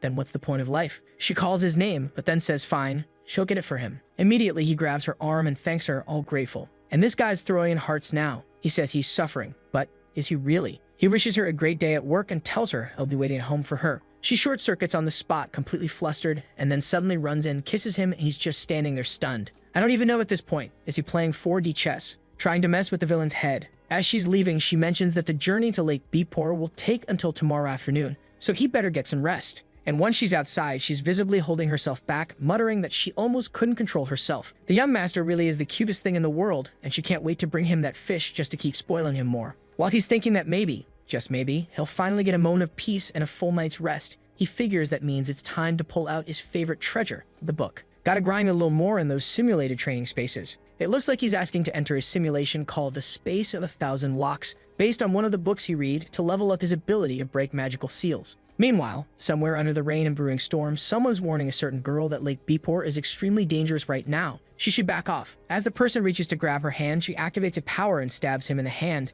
saying no one but the young master is allowed to touch her. If he tries to stop her again, she'll feed him to the fish. The old man just grumbles that if the crazy woman wants to die, he won't stop her. But she should know. Lake Bipor's master is awake. The guild's been watching and they confirmed. It's a monarch-class creature. Anne lifts her hands and says, that explains this weird weather. The boatman mutters that she better leave him 300 coins. He's got to deal with his injured hand now. But even more than that, she shouldn't mess with the Adventurers Guild. They won't let her walk away unscathed. She's just got a bucket full of coins sitting in the ice. He asks her again, does she really want to go? She needs to understand how dangerous this is. She's not grasping what it means to make enemies out of the main Adventurers Guild. But she flatly says she doesn't care. They mean nothing to her. She's doing this for love. Then we cut to a group of adventurers gathered near the lake. One girl holding a staff is saying she can't let anything happen to Rod. After this mission, she's finally going to confess. Someone snaps at her, tells Erica to focus and stop daydreaming. She's the healer. She needs to cast now, or they won't hold out much longer. She starts channeling magic, and another adventurer yells that the creature is coming. After tanking so many special attacks, the thing is finally about to reveal itself. That's when a giant shark erupts from the lake. Obviously, it's the master of the lake. It charges up a massive water bomb. Someone screams Rod's name, and he casts a blessing of the earth to throw up a barrier. He yells for the mage to launch a spell, and she starts conjuring through her staff. Turns out she's a healer and a mage, talk about multitasking. But just before her spell lands, another explosive blast goes off. She tells Rod to charge in. He takes the opportunity, rushes the creature, and lands a direct slash to the head. The entire lake detonates with the hit. He's exhausted, but still manages to turn around and throw a thumbs up, saying, "It's done." Wow, this guy's got a powerhouse mage and a dedicated healer. That's one perfectly balanced party. The mage is standing there fixing her hair, all smiles and gratitude, while poor Erica, the healer, is just sitting there, feeling like she didn't contribute anything. Rod and the other girl, Tia, are complimenting each other, saying it's great to be adventuring side by side. Meanwhile, Erica's seeking inside. She made a promise when they were kids that she and Rod would always be a duo. She's been working hard for years, but it feels like he never sees her anymore. She was the first one by his side, and now she's just background support while he's clearly falling for someone else. Ty is still healing him when Rod suddenly calls out to Erica, telling her to snap out of it and help dissect the lake monster. But then, something feels off. They hear a strange sound. The surface of the water grows murky again, and then, boom, water blasts upward into the sky. Everyone ducks immediately. Another lake beast is rising. This one's different. This one's the real deal. Tia quickly starts casting a third-tier spell, this one huge, but it doesn't do a thing. The magic slams into the creature's neck, and nothing. The beast counters with a thunderstorm attack from its horn, lightning tears through the sky. Erica grabs Rod and pulls him out of the way, yelling for him to be careful. But he tells her to move. This monster is way beyond what they're capable of dealing with. She asks what he's going to do, and he says, "I'm going to protect Tia. I brought her into this party, it's my responsibility." Even if it meant dying, he was ready to die by her side. Yet, Erica definitely would have preferred not to hear that. Rod charges forward while, from a distance, someone's silently watching the whole mess unfold. Of course, it's Anne, curious to witness the power of a monarch-level beast firsthand. If dragons had this kind of strength, she figured she'd finally be able to get that specific part to feed the young master. But why is she always trying to feed him monster meat anyway? Once again, the boss readies another lightning strike. Rod knows it.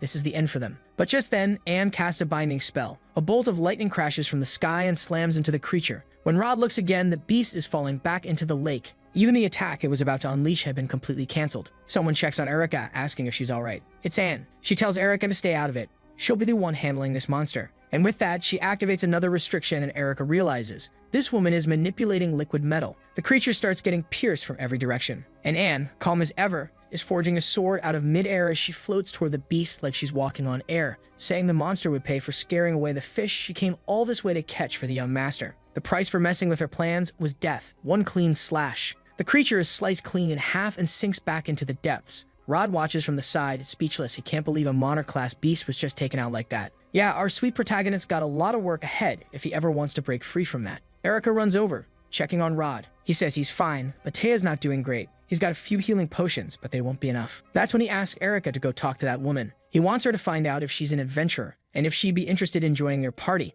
Because anyone who can kill a monarch beast like that, well, that'd be a hell of an addition. Anne's busy down at the edge of the lake, gathering up the leftover fish. The only problem? She forgot to ask the young master which ones he actually likes. Just then, Erica walks up and tells her that the two she's holding aren't edible. One smells awful when cooked, and the other's highly toxic. She should go for the other two near the front. They're the famous edible ones from Lake Baypor. Anne, curious, asks how she knows that. Erica explains she used to live nearby. A lot of nobles like those fish, so she'd catch and sell them. Within 15 minutes of watching Anne prep, she already knew how to handle it and make it perfect. That's when Erica asks, "Did you come all this way to get this fish for someone you love?" Anne just answers calmly, "Yes."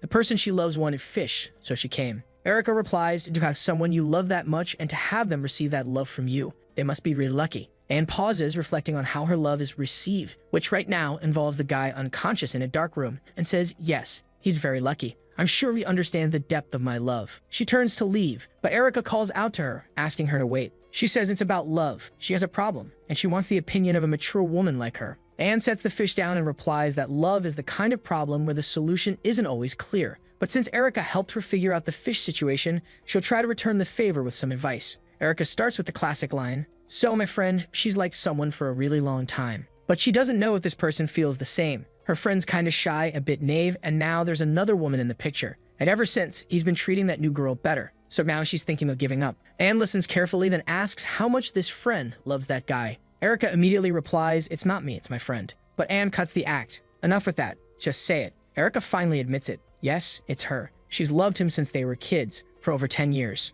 Anne looks her dead in the eye and asks, "Would you give your life for him?" And Erica says, "Not just my life. I'd do anything for him, even if the whole world stood against me." Oh boy, here we go. Another one completely off the rails. Anne just nods and says, "Well, sounds like you already have your answer then." If her love really runs that deep, there's nothing left to ask. She needs to follow the true voice in her heart and give everything she has to the one she loves. And more importantly, she should really think hard before making any choice she might regret later on. As Anne walks away, Erica's left there, deep in thought, replaying that whole follow your heart speech. But then suddenly, a strange flame ignites, not around her, but inside her. A voice whispers, asking if she's really going to give up everything. Is she really going to surrender? The voice tells her to let go of morality, of laws, of even her own life, to sacrifice it all for him, and not let anyone else take him away. Man, this world's a ticking time bomb. I remember the stuff in the Zhang Hao story where the girls were unhinged, but this is a whole other tier of crazy. Now she's trembling, muttering that she's going to lose it if someone else ends up with Rod. The voice replies, finally you understand. You need to embrace your deepest desires and claim him. But there's a catch.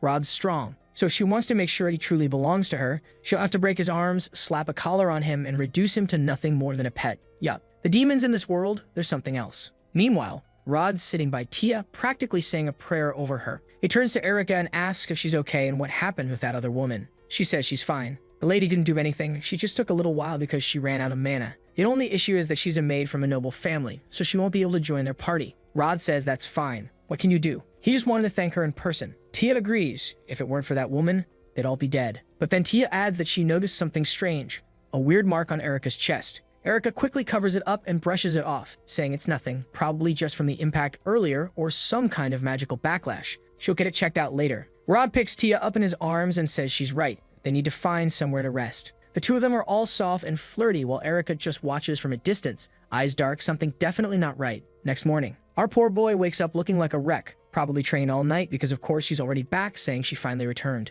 I'm convinced now he's pulling the classic 3D chess move. He puts on the act saying he missed her so much and that he was sure if he didn't see her again, he was going to die. She strokes his face sweetly, saying it looks like he's finally ready to give her his body and soul. She apologizes, it's just that Lake Bipor was really far away and it took longer than expected to bring back the freshest fish. But here it is, just what he asked for. And wow, she really went all out, 5 clean cuts on the fish, tossed in 3 herbs straight into the oven. The presentation is ridiculous. He's hyped, saying it smells amazing and he's already reaching out to try it. She makes the airplane sound, feeding it to him, and he thanks her, tells her she should try it too. But she shakes her head and says not this time. She made this one especially for him. She tells him to be careful though, fish have lots of bones. He scoffs, says he's not a kid, but the moment he takes a bite, something gets stuck in his throat. Immediately, she leans in and says she'll take care of it. He panics, how? And she, completely deadpan, says she'll press her lips to his, use her lung capacity to pull it out, and that'll clear his airway. He tells her she's absolutely insane. That doesn't even make sense. But life is cruel, and our boy suffers a tragic fate. Next chapter? Yeah, we jump straight into chaos. She cheerfully says the problem's solved. She pulled the bone out. He mutters a tired thank you, and just starts eating again, if only to get her to stop talking. A little while later, he finishes his plate and admits it really was excellent fish. I'll give you 25 cents if you can guess what she wants to do next. But he shuts it down, tells her not now, he needs a break. That's when she pulls out the psychological cards and asks, so, are you getting tired of me already? But our boy is slick. He says that, according to the experts, it's not good to exercise right after eating. It could be bad for the body. And if a child were conceived in that kind of state, it might not be born healthy, and the pregnancy could end up being complicated. Anne, of course, interprets all of this as him being deeply concerned about her, and she gets emotional. She says, all right then, you make a good point. I'll come back tonight to continue our little work. Before leaving though, she casually mentions that she passed through the famous city of Savit, known for its custom designed outfits. He asks what that has to do with anything, and she says she bought a, well, combat outfit, something fierce and full of armor. Just by the look on his face, you already know what he's thinking. He immediately says he's not into that stuff. He's a man of integrity. But she just smiles and says, I've been around for a long time. I've seen all the magazines you have. The reason she always wears those black stockings, it was for him. And the poor guy is stunned. He always thought that was just her personal fashion choice. But he has to admit, yeah, she nailed it. He did like them. She laughs, calls him adorable, then waves goodbye and tells him to take a nap. Just like that, she's gone and he's still stuck in that room. Man, I'm seriously hoping our protagonist escapes soon. Sure, the situation doesn't look that bad from the outside, but come on. You're just gonna stay locked up in a room forever? Wait, scratch that. Spoke too soon. He's already up and activating his skill to try and unlock the door. And this kid, genius. Turns out he asked for that fish bone on purpose. He's using it like a makeshift lockpick. But the moment he starts working on it, he triggers a trap. 12 cuts across the mechanism. He falls back instantly, cursing under his breath, saying she's gotta be kidding. There's no way something this insane could be opened manually. Based on the theory from one of his books, he has to lift each of the lock pins to the exact height without breaking the fish bone to trigger the release. The catch? He only managed to hide 4 fish bones from her. And this thing requires 12 perfect attempts. It's gonna be hell. Worse still, if the bone breaks inside the lock and she finds a piece left behind, she'll know immediately. He gives it another shot, and yep, snap. That's not even the first one he's broken. He's already gone through 3. It's been an hour and a half. She'll be back with his food any minute now. He calls out to the book, trying to squeeze in some last-minute study. At this point, it's too complex to brute force through it. At least he's mapped out the exact pin height for the first 10. It's just those last 2. He's got nothing to lose now. It's all or nothing. Meanwhile, in the kitchen, the 2 maids are hanging out. Erica tries a piece of the fish Anne prepared and admits it really is delicious. The creatures from Lake Bepor are no joke. Anne thanks her for the help, saying that thanks to Erica, she finished cooking a whole hour earlier than usual. Erica, though, wants to know why she's suddenly learning new recipes. After all, the young master went off to the academy, the madam is pregnant and staying at the other estate to focus on her pregnancy. Yet every time, Anne makes an extra portion of food. It's weird. Anne's hand subtly moves toward her knife, mana starting to gather. But Erica quickly blurts out, "Oh, I get it. You're hiding a secret pet here, right? Probably a cute little cat." She explains that the old heads of the house never allowed pets because of the fur and mess, but now that they're not around, it makes sense she'd try to sneak one in. Anne breathes out and says, "You caught me. Keep it a secret." Okay. Erica says it's no problem, but she really wants to see the little guy someday. Anne smiles and says maybe one day, but not right now. He's still really shy and easily scared. As she walks away, Anne thinks to herself how glad she is that she didn't have to resort to the worst-case scenario, killing Erica and dealing with the aftermath. That conversation, however, makes her realize something else. Keeping the young master locked away in that room might start to wear on him. He could get bored or worse, fed up. Besides, she still doesn't feel anything moving in her stomach, which means the pregnancy hasn't started yet. At the very least, there will be another 10 months before that even becomes a thing. Maybe she should actually eat a pet to help the young master relax a little. A cat wouldn't be a bad choice. Or better yet, she'll just ask him directly what he wants. But then, her whole expression changes. The tray slits from her hands, food crashes to the floor. When she gets to the room, the door is wide open. Our boy, he's out. He finally escaped. Let's go. He's hiding in some rundown wing of the mansion, furniture trashed, everything dark and dusty. He stumbles and falls awkwardly, hitting the ground hard. Everything's filthy, the lighting's terrible, but whatever. Thanks to the memories of his body, he knows exactly where he is. And if there's one magic trick this useless guy does know, it's that little light orb. It's time. He needs to get out before she finds him. Just as he thinks that, clang, a knife slams into the wall next to his head. He gasps, saying it's impossible. He ran way too far to be caught already. But then he hears it, that voice. From the shadows, calm and terrifying, she says, "I finally found the like on this video so you know how our blonde boy awakened in this world where all girls are much stronger than the average guy. He tried to adapt in the beginning so no one could find out. Later, he met his political fiancée,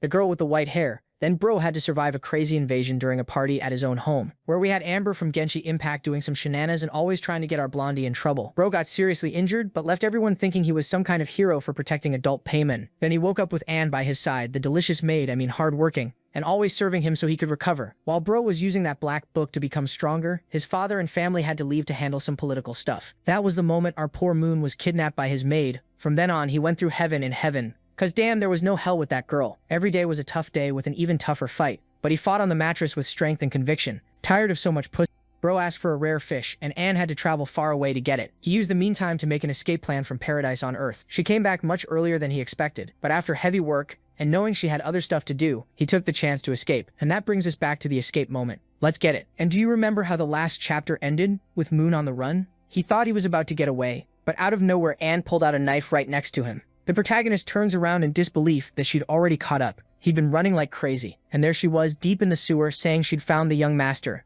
and that we're back with this thick-legged menace. He starts trembling when he sees her coming, and immediately takes off, saying that now that he's made it this far, he has to escape. Then he tells himself not to underestimate her, and activates Shadow Step. Anne, though, starts summoning a bunch of maid tools at him, and fires off a whole combo that wrecks the place. She glares, and a wooden piece of furniture drops down on top of him. But she doesn't stop for even a second. She throws a kick, and it's basically just a shot of her legs. She's insane. But when the smoke clears, the kid is gone. She's confused. If he's running that fast, he'd have to have learned magic at the academy. Something's off. She thought she'd completely sealed this place. So how did he get out? She thinks he escaped, but he's actually hiding right there to the side, while she says she underestimated the young master. Then she's like, how about this? If he comes back into the palm of her hand, she'll pretend none of this happened. Otherwise, she blasts the wood next to her. Nobody's there. She says she missed, and now she'll have to destroy everything until there's nowhere left for him to hide. The protagonist starts thinking maybe he should just give up. Prison wasn't even that bad. He had food, he had drinks, she was always serving him. Sure, he had zero freedom, but at least he was alive. Anne says she isn't sensing any fluctuation in the air. Maybe he isn't there after all.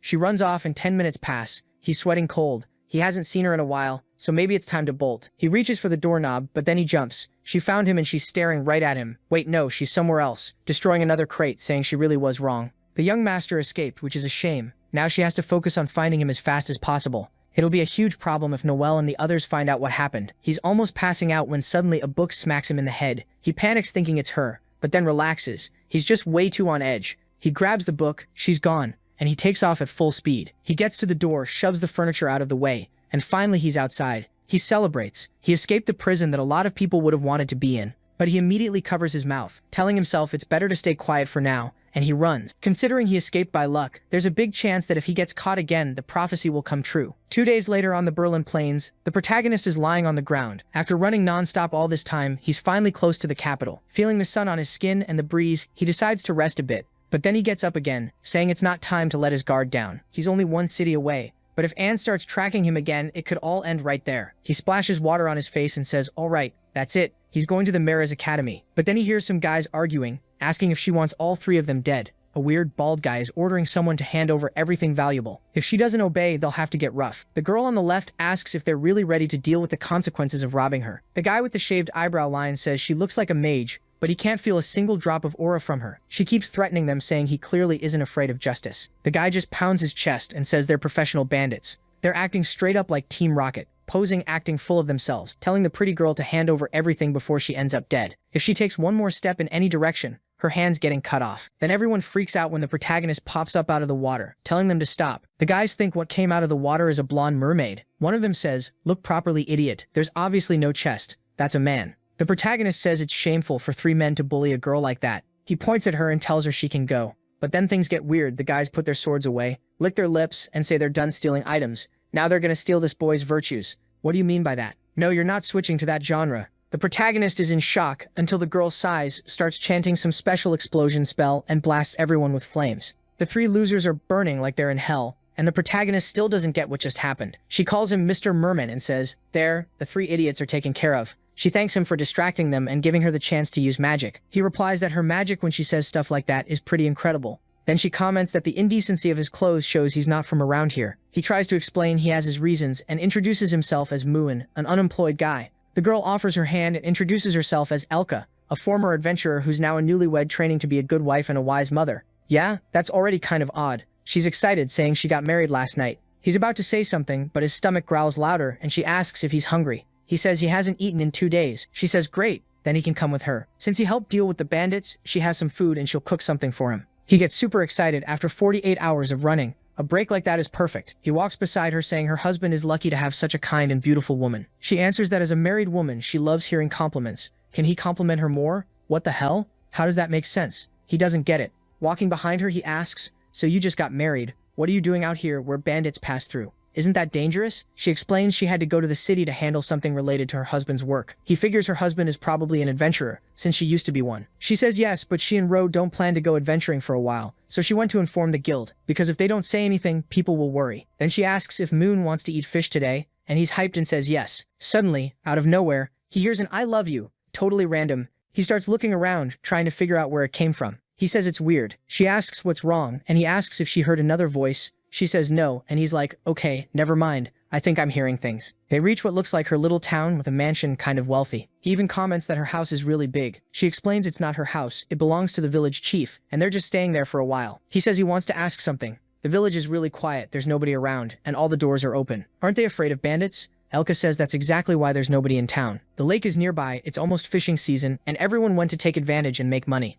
Rode, who he assumes is her husband, is in charge of selling the fish, and he went to the city to sell them. For now, she's basically a backup guardian for the village during this special period. He scratches his chin thinking, that's probably why I didn't see anyone on the way. But again, he hears that weird voice like another "I love you." He looks behind him confused, but she just tells him to hurry up and leave his sandals at the door. Moon thinks it's strange, maybe it's just his imagination. Inside the living room, she puts out new clothes for him to wear, a cup of water, and says she'll prepare dinner. He thanks her, but he's not stupid. He dips a finger in the water, sees nothing weird, the smell is normal. No strange reaction on his skin. Looks like it's just plain water and not drugged, so maybe he can trust her. Respect. After being locked up that long, he has to be careful. After a while, the big fish gets cooked and he's full. He compliments it, and she says he's too kind. It was just a simple meal. But at some point in the conversation, she catches that he mentioned a certain maid, which means he's not just some normal guy. Then out of nowhere, he reveals who he is. I thought he'd keep hiding behind the name Mewen, but he says, "You know the Campbell family, right? I'm actually Mewen Campbell," meaning Moon Campbell. She looks confused. "Wait, the Duke's son?" He says yes,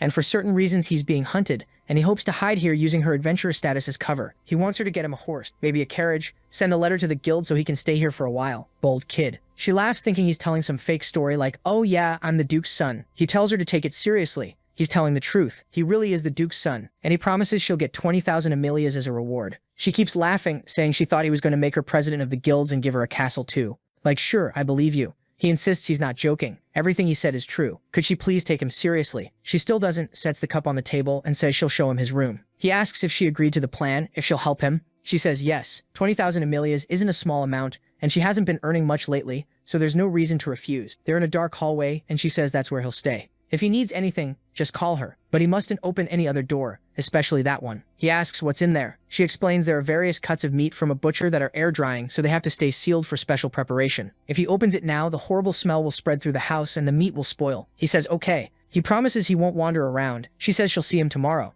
But of course, then she says it's a shame he won't see tomorrow. A demon symbol appears on her chest as she says it's a shame the young master is going to die. This was the last offering to the god of love, and he was chosen? Damn. Meanwhile, Anne is still tracking him. She knows the boy's scent and knows exactly where it's flowing. She's furious too, saying he's destined to never escape her. Now I don't even know who's worse. It's a Yandere showdown, which is honestly new. Let's see. Next chapter, the protagonist is lying there, unable to fall asleep, saying he drank too much water, so he goes to the bathroom. But as he leaves the room, he thinks he hears a dog barking and gets confused. When he starts walking toward it, Elka suddenly appears behind him and calls for Mune. It's so late, why is he still awake? What's wrong? He awkwardly says, well, it's normal. He drank a lot of water and now he needs the bathroom. Then he mentions he heard barking. Does she have a dog? She makes this psycho expression and says yes, she has a dog and he's the cutest, most beautiful dog in the world. He's usually well behaved, but suddenly he's barking. Yeah, that's scary. The protagonist says he figured she might. Can he see her little dog? He really likes animals, and it's been a long time since he's seen one. She says unfortunately her dog isn't the type that likes strangers. He's very shy, so better not. Moon's like, oh, okay then, I'm going to the bathroom. She tells him to be very careful not to open the wrong door, and she's just staring with those demon eyes. Then the protagonist comes out of the bathroom saying, for the love of God, nobody has ever cleaned that place. Then he wonders, could that be the room she mentioned with the dog? That barking when she said it was kind of weird. What breed even is that thing? Yeah, there's his kind right there. Moon, man, wow. Holy crap. Dude's enslaved just like the main character, and Elka's telling him to eat and not make any noise. If he obeys her properly, she'll let him out tomorrow. The moment the main character hears that, he freaks out, takes a step back, steps on a branch, and Elka immediately stands up, asking who he is and whether he's Mr. Moon. She opens the window and looks around, but the main character, Genius, has already hidden up there, flipping and climbing up. She slams the window shut, saying something about the hour of the god of love. Then the main character drops to the ground, thinking this psycho is worse than the other one. Clearly that guy getting tortured had to be the husband she said she loves so much. He ran from a Yandere just to run into a psychopath. Now it makes sense why this village is so weirdly terrifying. Honestly, he should have just gotten out of there, so he takes off running again. Meanwhile, Elka's calling for him at the bedroom door until she finds it totally empty. She summons a sword, blows up the wall, and says that bastard must have realized. But then someone's at the door. When she goes over there, damn, she runs straight into Anne. Hold on, Elka's calling Anne master and Anne saying it's been a long time since they've seen each other. And now they're in the living room, with Elka serving tea, saying Anne looks cute in that maid outfit. Anne says she had to leave the mansion in a panic and didn't have time to change. Also, why is Elka calling her master? Anne doesn't remember teaching her that. Elka says Anne must have forgotten the encouraging words she told her. Wait, is this the girl they ran into earlier? I didn't even connect that, you know? When she went fishing that day and saved a group, this road guy, her husband, right? He was in that group, and now she's saying she'll show just how much Anne helped her win her love. Anne stands up and says she's sure of it. Not only does she smell blood, she can also smell the young master. Elka apologizes for making her wait and brings in her husband, tells Rode to say hi to her master. She makes him offer his hand like a pet, pats his head, and calls him a good boy. But Anne's not right in the head either. She just takes it as, so that's how this couple works? Interesting. You're really good at this, Elka. Elka says, well, she learned from her master and she's sure her master must have managed to make her beloved surrender too. But Anne just sighs and says, no, she got surpassed by her student. She tried to take too much for herself and ended up neglecting things, creating an opening for her love to slip out of her grasp. Then Elka suddenly goes, oh, young master, could your lover be Mr. Moon? How did she jump to that? No idea. But Anne wants to know if it's him. Where is he? Elka explains everything. She found him wrecked in the middle of the street, brought him home, made food, he lay down to sleep, and then he vanished. Anne asks how many hours ago, and Elka says the last time she saw him was around 2, so he can't be far. She has tracking magic. They can start following his trail. Elka asks her master to wait while she prepares the spell. And she also tells Anne not to wander around the house too much because it doesn't belong to her, and there are certain rooms that can't be opened. Anne sits on the bed, grabs the boy's pillow, and starts sniffing it, asking if he hates her so much he ran 3 cities away. Why won't he just accept her love? But then when she opens her eyes, Elka's husband is crouched there like a lunatic. In an instant, his eyes clear up and he starts screaming, rambling about everyone, about an ant, some weird stuff. While Anne tries to make sense of it, suddenly he grabs Anne's hand, says the last room is dangerous, and tells her to get out of there. Then just as fast, his eyes glaze over again and he goes back to being obedient. Anne heard that part about the last door. She walks all the way down the hallway, not caring about anything. She tries the handle locked, so she uses magic, and when it opens, a horrible smell hits her. Inside, there's a woman on a cross and a bunch of people sleeping forever on the floor. It's obviously the whole village, all resting in the same room. Right then, Elka appears behind her and says it's unfortunate her master saw that, but since they're the same kind of person, she's sure her master will understand why. Everything she does is for love. Honestly, Anne's little room is starting to look more and more cozy by comparison. Anne says it looks like Elka was corrupted by the evil god. Elka covers her face and laughs like Kira, saying it's ironic to call him an evil god. The god she follows is the god of love, so that's disrespectful. Anne just watches this lunatic talk about how the god gave her the chance to fulfill her true love, and since Anne understands this kind of thing, she'll accept that love. But Anne closes her eyes and says this is a lost cause. Seeing Anne close her eyes, Elka thinks she gave up and thanks her, saying not to worry, she'll open her up in a calm way. Yeah, but it's Anne. In the blink of an eye, she pulls out her twin steel daggers and flashes past Elka. Instant kill, one clean strike to the neck. Anne apologizes, saying she can't let her hurt anyone else. Elka's done. Just like that. One hit. As she's about to drift off into eternal sleep, she asks what's wrong with her love. Anne says that isn't love. Coming from her, that's rich. She's not exactly one to talk. Elka insists it's real love. The same thing Anne taught her. Anne just walks away, apologizing. That woman really showed up in the story just to die. Yeah, life's rough. Anne thinks the temptation of the evil god is terrifying. It creates this corrupted love that can even make someone kill the person they love. She decides part of it was her fault. After she finds Moon, she'll come back and give that girl a proper burial. But then no way it was that easy. A voice starts echoing from the mansion. I love you, master, I love you. A bubble of blood forms above the mansion, and Anne realizes immediately it's the so-called god of love. The evil god, really. Meanwhile, Moon is still running. He doesn't stop. But someone's already right behind him. He really can't afford to slow down. He barely dodges an attack and keeps going, wondering what that was. It felt like a meteor strike. Then he hears coughing or a voice, and when he looks up at a tree, it's Anne all messed up. Damn, she already found him. She's fast. But obviously she got attacked by that thing. She tells the main character she knew he was nearby. Instead of running, he goes, Anne, how are you? What happened? You look hurt. She says they don't have time. She'll hold the woman back. So for now, he needs to run. But that creepy voice keeps asking where the master is and saying it loves the master. Then this creature shows up. Gender makes no sense. 30 arms, a tentacle face, telling them to become one. It's calling for its master, Anne, and also calling for Mr. Moon, while the main character is like, what is this freaky thing? The creature says it loves him too and swings at him, slashes flying his way. And Anne, the dear Yender, is in her sorry arc now, right? She throws herself in front of him and takes the hit, gets a bunch of cuts on her thighs, she's wrecked. The main character says his head hurts from getting hit, but she's calling to him, telling him to get up. He helps her stand, saying her leg isn't okay, but she shoves him away, saying he needs to run. He shouldn't worry, once she beats this creature, she'll come after him and drag him back to the mansion. She's blushing while saying it, but still, calm down, because the creature in front of them is saying it loves both of them and attacks again, telling them to accept its love. Anne braces herself with her steel armor, but the main character activates Shadow Step at 200% full power and yanks her out of there. They sprint, both getting attacked, while she asks why. He says she can't lie. If she could beat that thing, she would have done it already. She wouldn't have ended up like this. He says, no matter how far you took things, you're still my maid, so I can't let you die.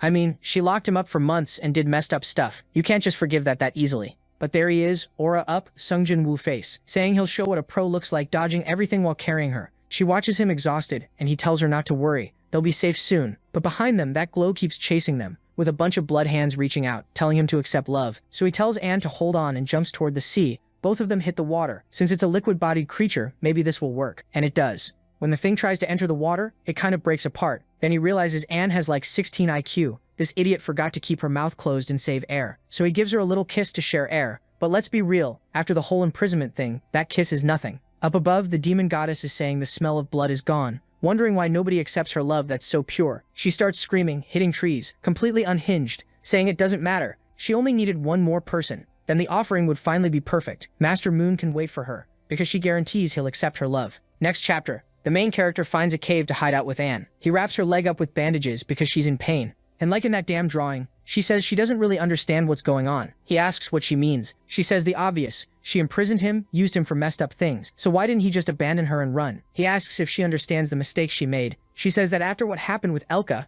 that girl went insane. She really has to be careful, so something like that doesn't happen. She needs to be more responsible with what she does to the young master. Still, she can't believe he isn't blaming her. He takes her arms and says yes, what she did was too much, but love itself isn't wrong. It's just that the way she expressed it was wrong. He understands everything she did was to possess him, not to hurt him. And she doesn't need to worry, the young master is fine. Yeah, he likes her. He's smiling, saying he's impressed. He said exactly what was needed to remove the yandere trait from her. She jumps, kisses him, and hugs him, saying he's so pure, sweet, and kind, just like he was 10 years ago. Trying to stain him with her colors was her biggest mistake. Then she activates her daggers, saying her energy's recovered, she's back at her best. Just say the word and she'll handle it. But her leg hurts right away, and he pulls her into a hug, saying she needs to recover first. They have time. Later, he looks outside the cave and sees no movement. He turns and asks what Elka actually was. Anne explains they have similar powers. The difference is how they get them. Anne is chosen by the gods. Elka made a deal with cultists and paid a heavy price. In her current state, she has overwhelming power, but she can't go back to being a normal person anymore. The problem is, when Anne fought Elka, she realized Elka's power kept increasing,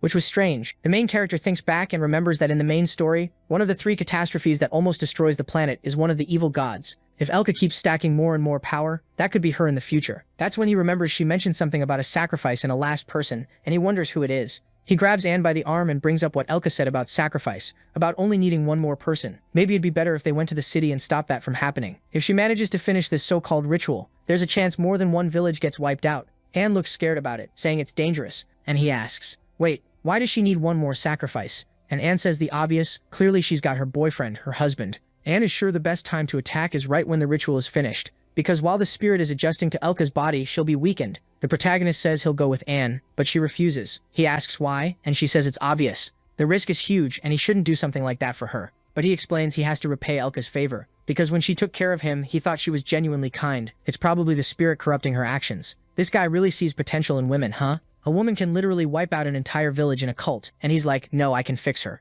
Anne says no way. That place is far from the city, and she can't even use her steel control ability properly out there. Even if she gives it everything she's got, she can't guarantee his safety. And she's there holding on to him, begging him to please give this up. This whole mess started because of her, and if he dies like that, she'd never forgive herself. The protagonist is standing there awkwardly. Then he glances to the side and sees a coin. He uses a light spell and finds a treasure stash at the back of the cave. Looks like that's where the local bandits were hiding everything they stole. He grabs a sword and says, well, now they've got metal. And he's got something that isn't as good as the dagger he had, but it still works. And converts all the metal there too, turning it into steel and a bunch of weapons, and says now they're ready. It was time to bring redemption to Elka. From the top of a huge silver pillar, the protagonist watches Elka's blood spirit running around, destroying everything, screaming that she loves Rod. He realizes she's 10 times bigger than before. Yeah, he really messed up agreeing to this. What's he supposed to do? How is he going to deal with a creature like that? But the other option is leaving that thing loose, and that's even worse. So be it. He goes in, and tonight only one of them is walking away alive. He stretches out his arms, calls the creature over, and says he has an announcement to make. Elka asks if he's ready to accept her love. The weirdo opens his arms and jumps down, saying he can't accept it,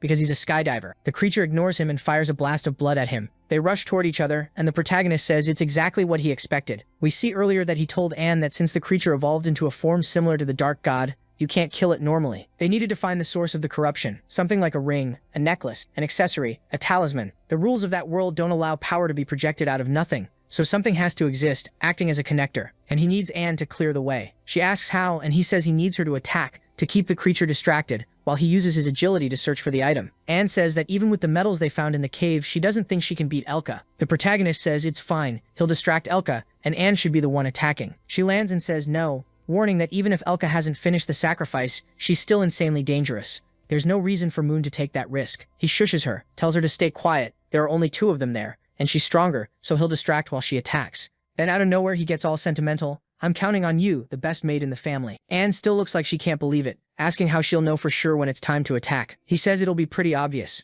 And now we're back to the fight, right when he's jumping and a bunch of hands come at him. The pillar behind him was obviously Anne. She breaks apart and triggers a storm of steel spears. The attacks look like they hit dead on, but it's just blood, so it's kind of breaking apart. The blood goddess looks forward and Anne has pushed through and is already right next to her. She hits her in the belly, right in the navel. Elka asks if the master came back, and Anne just says yes. She came back to save her friend. Next chapter, there's a massive monster with a smaller monster in the middle, and Anne moves along the side, coming in from behind at this aggressive angle, pulling that spear, driving it in. Boom, explosion, smoke. The creature says attacking her with silver is smart since she's an evil spirit. Too bad it does nothing to her, because she's an evil goddess. Suddenly, the protagonist appears beside her, saying he'll try his own attack. Then, he swings with the katana and it actually looks like it cuts something, but the creature absorbs it, laughs, and right then Anne calls on the Emperor of Steel to activate a power in the protagonist's chest. It looks like it hits clean. Explosion. The ground kicks up, and he's on the floor completely wrecked. He knows that if it weren't for Anne's defense, he would have died. The problem is the monster is already raising another attack, saying she really was waiting for him, and now it's time for him to accept her love. The strike comes in. Anne warns the young master to be careful, but Elka smacks Anne away with a backhand, sending her flying. Anne charges back in and attacks, asking how she dares hit the master like that, saying she'll tear her in half. Meanwhile, the protagonist is more unconscious than alive off to the side. Something is there next to him, and suddenly a hand touches him and tells him not to move. It puts a little potion in his mouth. When he looks up, who is it? It's the husband who got messed up. His mouth is torn open. She cut his mouth. What the hell? The protagonist gets up and thanks him, saying if it weren't for that potion, he might have died. The guy introduces himself as Rod, asks the protagonist's name, and he tells him. Rod asks what's going on. Moon asks for the story of how Elka became this evil goddess. Rod says he doesn't know when she got cursed, but he knows it's his fault. He should have noticed her intentions earlier. But now it's too late, and her consciousness is completely corrupted. Still, as her husband, he takes responsibility for not letting her stay free. The men in this story are locked in. Seriously, I'd be like, goodbye wife, something's wrong with you. You killed the whole village. But the protagonist swears he can count on him. He'll handle it. He just needs to know what exactly is creating the connection to the evil god. Rod says he has no idea. He's never seen anything with a malicious aura like hers. The protagonist says that's impossible. Someone who wiped out a whole village has to have something. Then Rod says that after she did some rituals, he saw a strange symbol in the middle of her chest. Next chapter, she's screaming that someone has to accept her love, asking why she's always rejected. Moon and Aid had already disappeared, so the only sacrifice left is Anne. Suddenly someone calls out to Elka. It's her husband. And I'm noticing every line he says has those pauses. I don't think he can even talk properly anymore. That's scary. And he's bringing Moon, saying he brought her a sacrifice. Immediately she gets all emotional while Anne is in shock. Anne rushes in, drawing her scythe, telling her to let the young master go. But Elka swings a giant blood hand at her, forcing Anne to raise a metal barrier explosion in the forest. Elka tells her not to ruin her romantic moment. She walks up to Rod, saying she knew he always loved her. Not only did he come back alone, he even brought Moon for her. The sacrifice was perfect. He doesn't need to worry when the goddess of love arrives, everything will go back to how it was, and they'll be together forever. Then her expression changes and she apologizes, saying she forgot he's still under mind control, but it's fine when it ends, he'll remove the power. But he answers that she's right,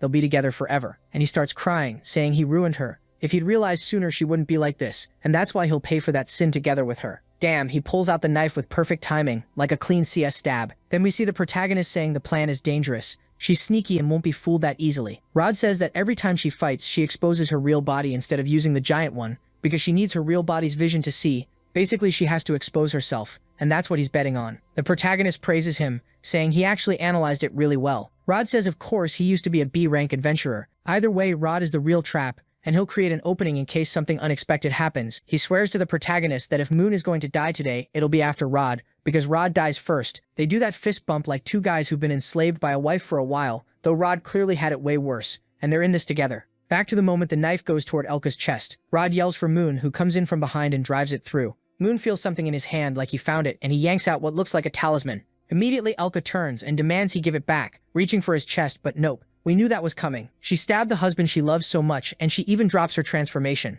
And of course he's going to do the whole "I said I'd be with you until the end" drama. Man, you're really going to die like this. Suddenly her eye changes, an energy explosion shoots into the sky, and the protagonist gets thrown into a wall. Confused, he's trying to figure out what's happening. He just ripped out the core, but the pillar of energy in front of him is even bigger, like the ritual still got completed. They're taking his maid. He tries to use Shadow Step, throws himself into the chaos at full speed, grabs Anne by the arm and tries to pull her back while he's getting pulled too. He tells that monster to stop trying to eat his maid, and seeing the monster coming in for a bite, he says he'll have to rely on luck. He calls on the black book and asks it for something, but in the next scene, he wakes up in an empty place. He sees the book on top of him and already knows it brought him there. Hey, my friend, is there a way to save me and Anne? The book wobbles like it's saying yes, then it wobbles in a different way, like it wants him to look up, and he ends up staring straight at the eye of the Lord of the Skies. He's in shock and then recognizes it. The Lord of the Sun's fire, the incinerator, and God of the end of the world, the destroyer of life who brings the apocalypse. My God, how many titles. He grabs the book and demands it explain what's going on.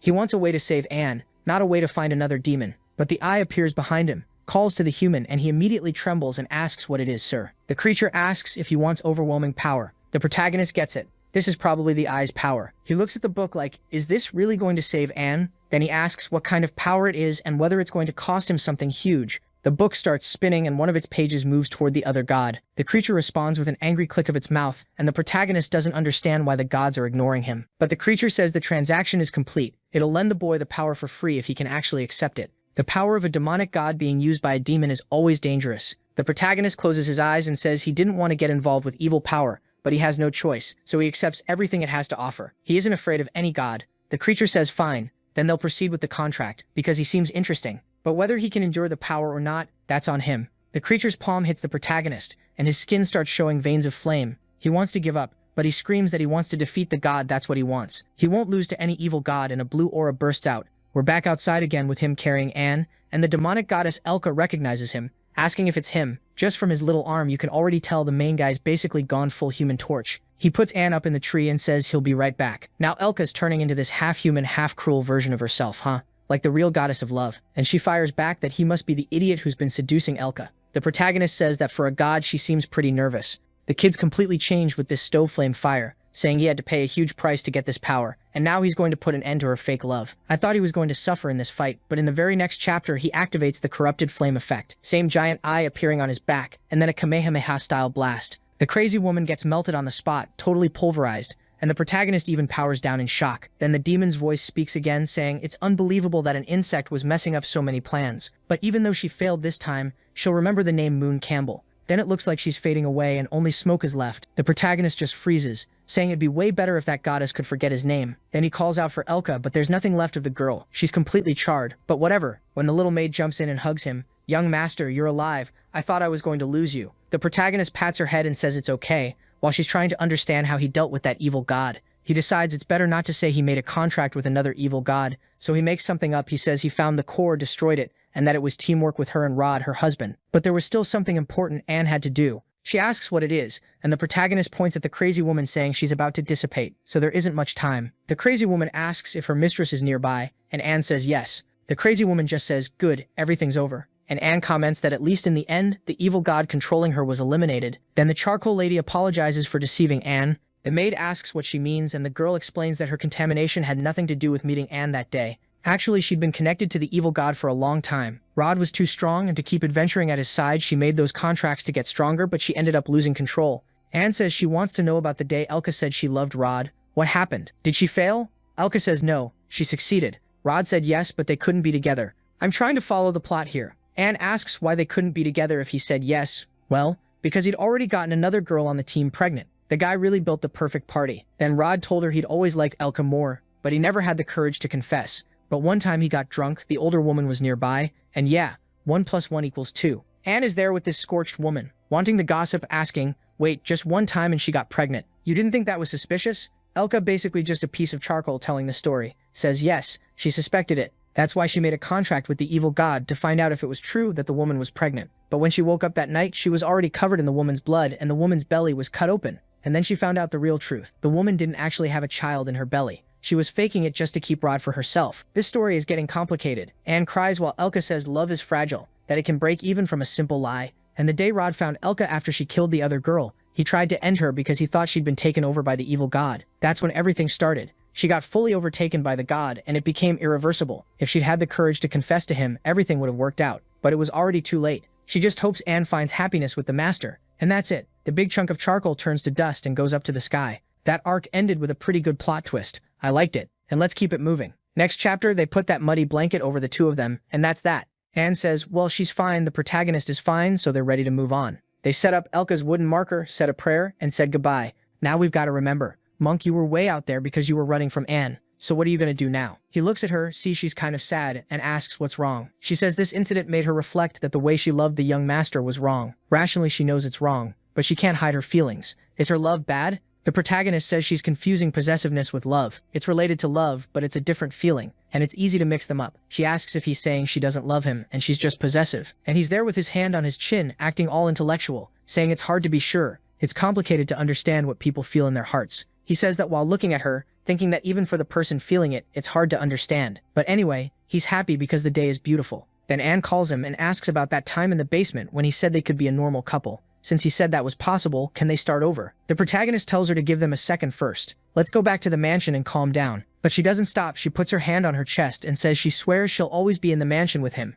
because that's the home where she was born and raised. She doesn't want to become his mistress. She'll always be the maid, but while she serves him, she wants, before she can finish, he grabs her hand and tells her to hurry up and go back. She smiles and says okay, and the protagonist is really happy. With all the incidents out of the way, it looks like he solved everything. Anne, who was the most dangerous yandere, was acting like a normal person now, With her like this, that terrible future doesn't exist anymore. Or actually, no. 2 days after he returns to the mansion. No way, he's locked up again. He says as soon as he got there, he ate dinner. His vision went dark and he woke up there. He wonders if he's time traveling. What's going on? But then he notices. He's restrained, but not really. The cuffs are loose. And who shows up? Anne, apologizing, saying she had to keep him waiting. She needed a place where no other girl would interrupt. Here we go. He stands up and says, well, looks like he's not actually locked up. She says, of course not. And then yeah, she unbuttons the twin dragons and drops the dragon saddle on the floor. And she tells him to remember what he asked for. He starts remembering a time he commented about an outfit he likes, and she's changing out of her sports uniform. And then she does that bunny dance thing, giving him the full 1-2,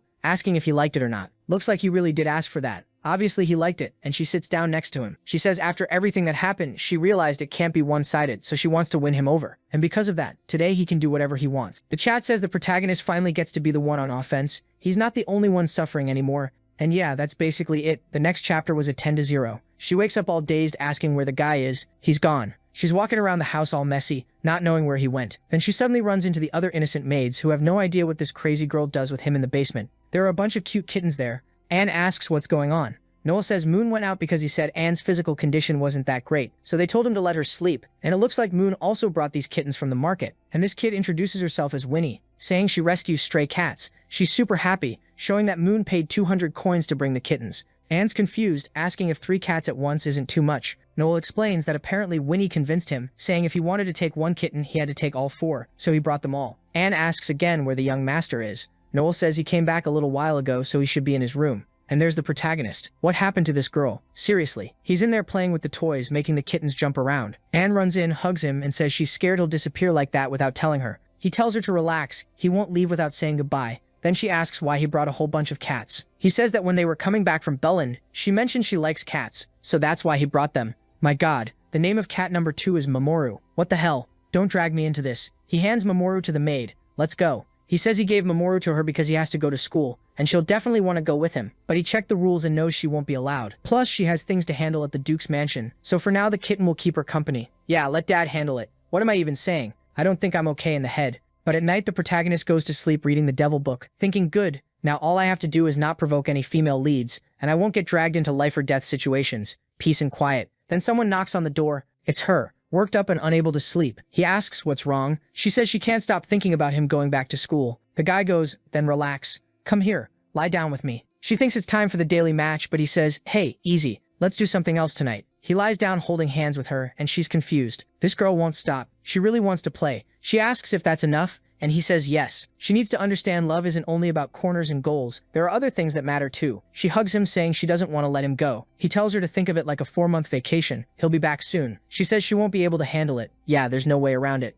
Back on the soccer field, she says that from this distance it's really easy to score. The protagonist realizes he won't have a choice, and that's it. Ball in the net. But then the book warns him, the jealousy process has reached 100%, and a fate intervention has been initiated, with part of the memory being corrupted. What's happening? The system basically just tells the protagonist to suffer. I read a comment and I get it now. This story has 7 girls, and each one is a deadly sin. Anne was the sin of jealousy, and now she hit 100%, so technically he resolved her. Next chapter starts with, man, I forgot this girl's name. It's been forever since we've seen her. It's the girl who looks like that Genshin Impact archer. What's her name? Amber, right? She's taking a bath, saying that coming back to school a week early is good, because they can enjoy these baths. That Leah girl, the blonde who's probably the sin of gluttony, says that even though school hasn't started, the teachers sleep there so she can't go bothering them like that. Then out of nowhere, Amber goes at Leah, saying she's been growing a lot, and her hair is getting whiter like lighter. She asks if it's because she's being watched by the gods, and Leah says yes. So I joked about the sin thing, but she really is growing because of the gods. What god is that? Then Leah comments that her hair is getting really golden like that person. And Ariel immediately says not to even mention that trash. No matter what happens to Leah, she'll never stop liking her friend. But it's better not to talk about that weirdo, because every time she remembers him, she gets furious. That bastard almost got Cecilia hurt. Leah explains that the accident wasn't only because of him. Looks like this was a murder that had been planned for a long time. And on top of that, Cecilia herself was the one who asked her to heal the boy, so he must have done something right. Considering he had a hole in his heart and had lost liters of blood, he really did his best to protect her. Ariel tells her not to go around saying his name, especially not calling him young master. She doesn't deny he's brave, but it's sad that such a powerful duke ended up having such a terrible son. The only thing she'll admit is that he never even had the guts to look her in the eye, but this time he actually remembered her name. Then she stretches and says she's done with the bath. A little later they head to the banquet, and we jump ahead 3 days to the entrance of Santa Maria College. The boy shows up in his fancy noble outfit, thinking the place looks incredible. He's already telling himself the one thing he can't do is mess with the female lead or draw too much attention. Either way, he has no idea what life is going to be like there, so he's curious. All of a sudden, someone's yelling that if the teachers show up, the fun is over, and he immediately wants to know what's going on. Then our Temu version Amber tells some guy named Eman to stop barking and quit being stupid. This guy has the title of Moon's follower and the Campbell Wolf, and he's saying that someone filthy like Ariel, who's only half noble blood, with the other half being common, doesn't deserve the title of heir. She fires back that she doesn't argue with a dog's tongue. The Lord already accepted her as the heir, so there's no reason for him to be running his mouth. But the wolf takes off his glove and says that if that's how it is, he'll show everyone what trash she is, and he challenges her to a duel. Mia doesn't look impressed. If I remember right, in this story the women are all stronger, so he's basically guaranteed to get wrecked. People around them even feel kind of sorry for Ariel, saying it's always the same thing. The protagonist watches thinking, well, yeah, this is what a protagonist's life looks like, always full of challenges. He's just gonna sit back, watch, and get ready for the future. Ariel says the guy challenged her 3 times last semester. Apparently he'd gotten addicted to the taste of losing, but he says that Omen, the Campbell Wolf, will personally finish her off. The protagonist freaks out. Campbell Wolf? What is that supposed to mean? Right when Ariel is about to say she accepts, someone suddenly shouts that Moon Campbell is here. Everyone turns toward the protagonist and says he's watching his lackey fight. Was he really the mastermind behind all this? He has no idea why they're dragging him into it. In the blink of an eye, the crowd closes in behind him and he ends up face to face with Ariel. Some girls off to the side are saying that if he looked at them like that, they'd get pregnant. That girl is not okay. They're saying when a Campbell likes a woman, she'd better run, because otherwise she'll get taken to the mansion. Another one says the last time someone fought with a Campbell, a couple jumped off a building. The protagonist is basically on the verge of tears, wondering why all of this is getting dumped on him. Ariel steps forward and says, so he came to school after all. He's acting the same as always, sending dogs to bite people because he can't do it himself. Useless like always. He gives a little laugh and says that's kind of harsh. She says she doesn't care. It suits him perfectly. He starts walking toward her and everyone thinks the fight of the century is about to happen. He calls her name and suddenly bows, apologizing out of nowhere. Everyone's confused and even Amon steps in, calling out to him like, why are you bowing to that filthy girl? Then he turns to Ariel and says he'll challenge her maid instead. Moon calls Amon over and asks if someone told him to do that. Amon gets awkward and says no, he's doing it because he wants to. Then the protagonist grabs him, pulls him aside and says, bro, take this money and stop picking fights. I've got important plans. Go apologize to her later. But Amon gets all emotional because Moon called him bro, you know?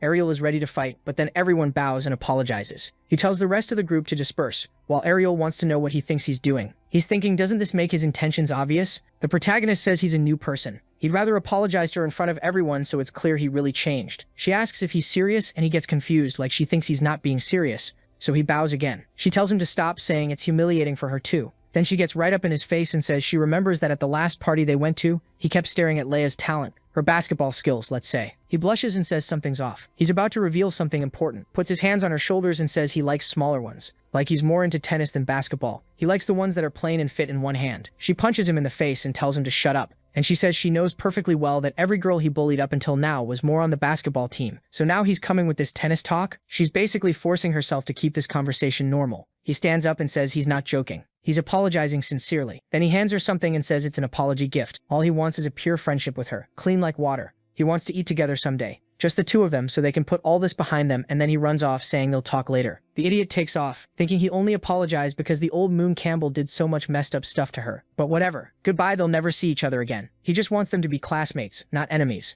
But she's left holding the sausage he bit, furious, and she yells after him again. While she's sprinting like a bullet, he's being watched by a few more girls, and this one is dangerous. She's looking at him and saying he seems interesting. As far as she knows, he's the stupid rich boy, so why not start bullying him? Wow, that's kind of delicious. Then we see 2 older guys watching from far away, saying it looks like the group finally broke up. The broad-shouldered guy is Plan, the head of the place. The more Gandalf-looking old man is Glenn, one of the teachers. Plan asks what happened, and the teacher explains that it looks like the kid apologized to Ariel and gave her half a sausage as a reward. Plan is shocked. Impossible. As far as he knows, that boy has always been insanely arrogant. He used his noble status and did whatever he wanted at the academy. Plan has no idea what he did last year. And meanwhile, there are 2 girls running around with their skirts lifted. On top of that, he was always the one humiliating Ariel because she didn't have full noble blood. Glenn says that from the way he saw the boy acting, he seems reformed. But Plan doesn't buy it. No way. If that kid really changes, he'll eat the table in this entire room. Glenn scratches his head and says it seems like Plan really doesn't like the boy. Plan snaps back that the little bastard took a whole year 365 days just to learn the most basic magic of all. He was a disaster for the academy. Glenn says if you hate him that much, why don't you just expel him? Problem solved. Just catch him doing something and that's it.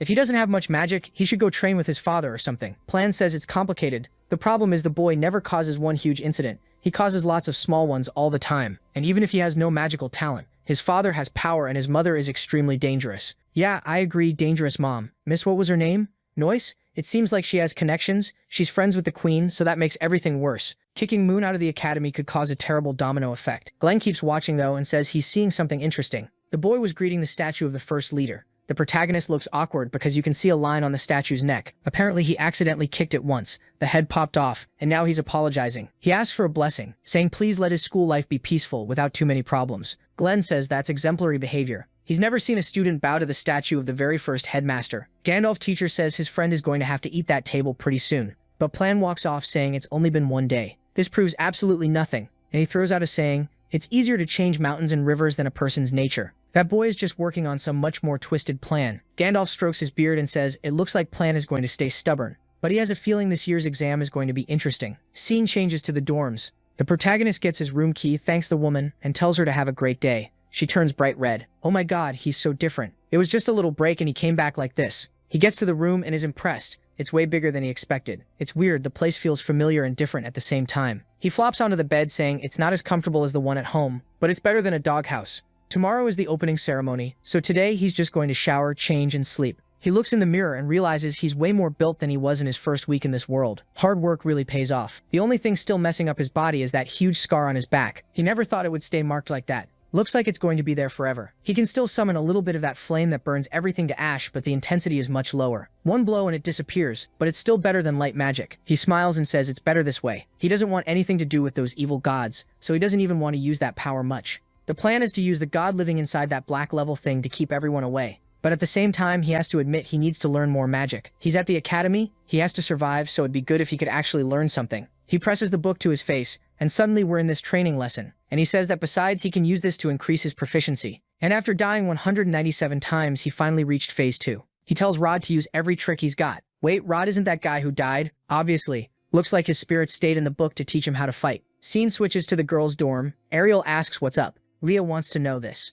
Leah has more basketball than brains. Seriously. And she says she heard the boy went to apologize to Ariel. Ariel says yes, but how are these stories spreading so fast? Obviously, his apology freaked her out. Leah is surprised. She thought it was just a fake rumor. And she says of course it spread because everyone saw it this morning too. Then Leah asks if it's true that Ariel and Moon already had a kid together. Ariel freezes. Wait, what did you say? I must have heard wrong. Leah says she'll have to show her a sheet of paper. And then Ariel starts yelling, wanting to know which bastard wrote it. Some rumor that during the break she met up with Moon and got pregnant by him. Leah says it looks like it was the school newspaper staff, and the girls are spreading it everywhere, saying they were originally a couple, but they broke up, and now they're back together because he apologized. Something about Ariel only dumping him because he was involved with 3 girls before her. Ariel tells her to stop all of it, and she says tomorrow she's obviously going to have to go to that news agency and fix this. She can't let these rumors spread like she's Moon's ex-girlfriend. Leah says not just an ex who had his daughter, and then her friend lunges at her, almost choking, saying she's going to check Ariel's body to see every place where she gained even a gram of fat. A while later, the poor girl's been through it, she's exhausted, and she's like, well, since my friend isn't really affected by the news,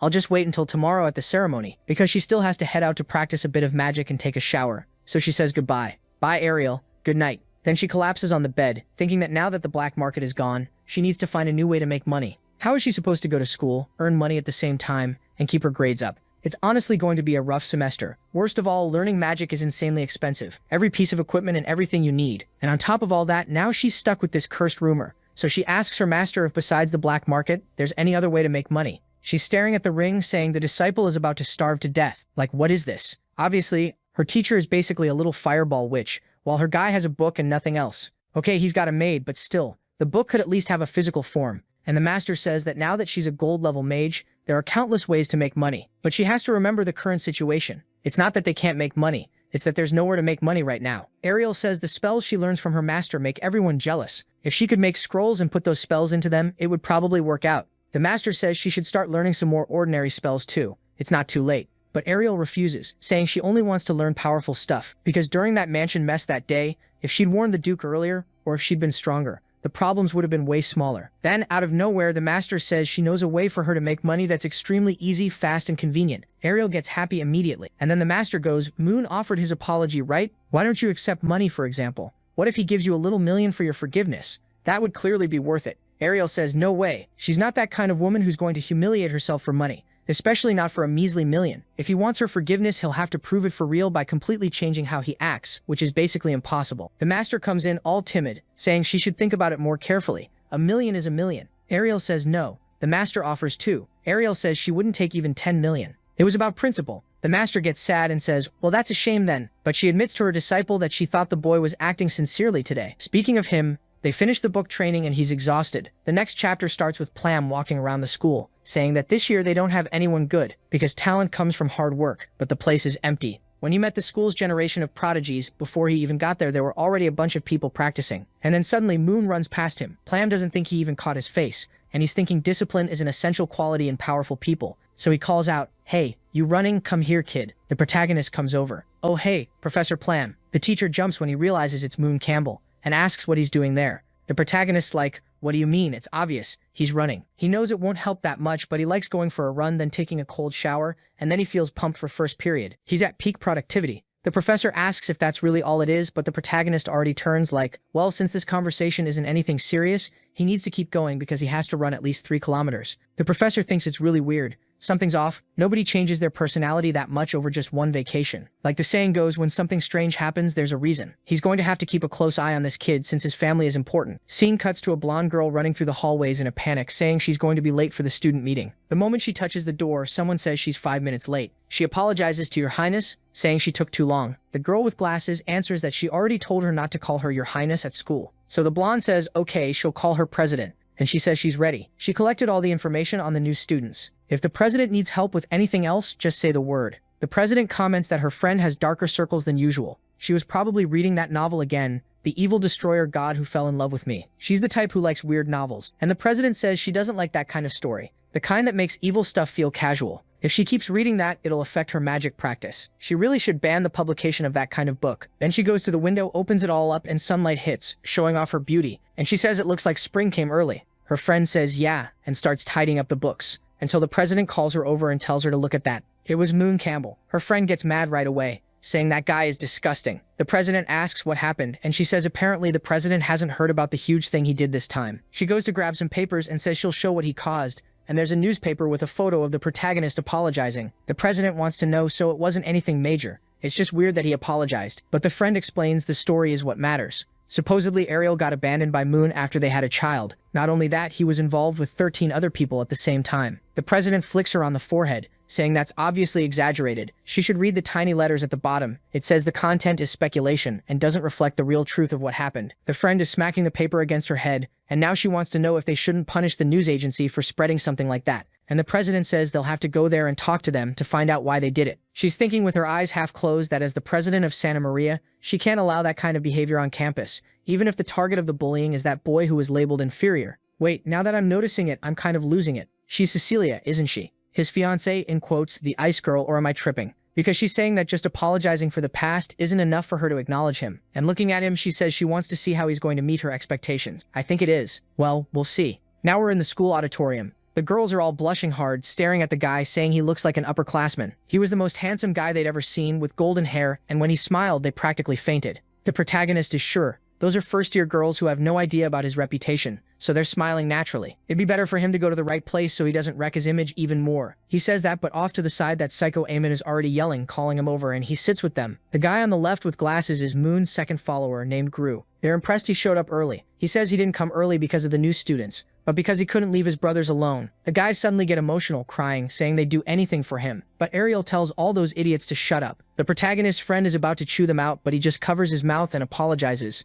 Then a voice up front tells everyone to be quiet. All the teachers and students had arrived, so the ceremony was about to start. The blonde announces Cecilia Leopoldi, the representative of the student union, and she appears, and everyone's like, oh my god, she's amazing. It's Her Highness. She's so beautiful. The protagonist thinks he'd even forgotten that in the story she really was the student union president. But he finds it weird how she's staring at him. He closes his eyes. His friends ask if he's feeling okay, what's going on, and he says it's nothing. Cecilia goes up and starts that welcome speech, while the protagonist thinks it sounds a lot like speeches from his past life. One thing's for sure, with her as president, it'd be best for him to draw as little attention as possible, and obviously he should warn Eamon not to do anything stupid either. Suddenly, Cecilia's speech gets interrupted by someone asking if everyone can hear. A big pink bear shows up, saying he likes seeing everyone well behaved. He introduces himself as the pink bear, literally, and he's the new principal. Apparently, the other principal got transferred by higher-ups to complete another task, so until she comes back, he'll be the one acting as principal. If anyone has questions, go ahead. Otherwise, that's it. It's over. Bye. The bear bolts, and the protagonist is left kind of confused. He remembers the old principal. No. Why did they replace her with the pink bear? How is that even possible? And Moon just wants to know who the hell this pink bear is in the story. Then we see Ariel talking with the bear, asking if they aren't afraid this person will cause trouble.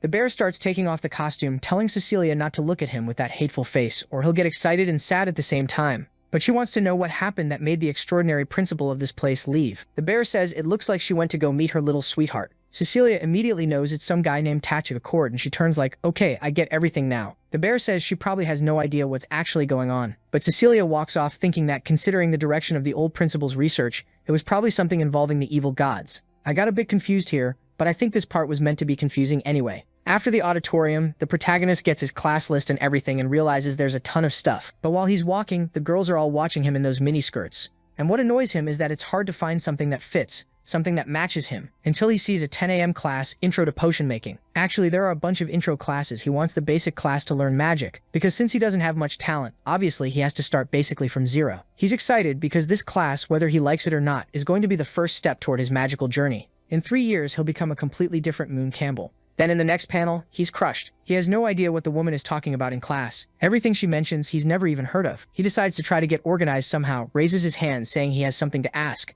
The fundamentals of magic teacher Fran asks what it is, but she knows he's the school's notorious playboy. He never went to any classes, so what is he doing there? Now it makes sense why all those students are kind of piled up on the other side of the room. But she's also scared because she knows how dangerous the Moon family is, so her career is on the line. The protagonist asks if she's okay, and she says yes and tells him to ask his question. He wants to know why they have to learn this multi-stage course of continuous connection linkages. It's over 100 pages just to start. Where's the earlier content? Where's the beginning part of the book? She says, well, she already taught all of that in the earlier magic grades. Suddenly he's shocked that it's the basics he doesn't know, and everyone's holding back laughter. Moon glares and everyone goes quiet. She adjusts her glasses and says, all right, let's continue class. But he calls her again, startling her. Right away he says he's going to have to ask her to give him private lessons. If she can accept, he'll even let her set the price for the lessons. But she turns bright red like, private lessons? Instantly, all the girls reach the same conclusion. He came to this class because his target this time is Miss Fran. And the guys are commenting that this is the dude with 13 girlfriends. Got another girl pregnant, and now he's going after the teacher. Fran is shaking, saying, no, they can't do something like that. He thinks it's weird and asks why not.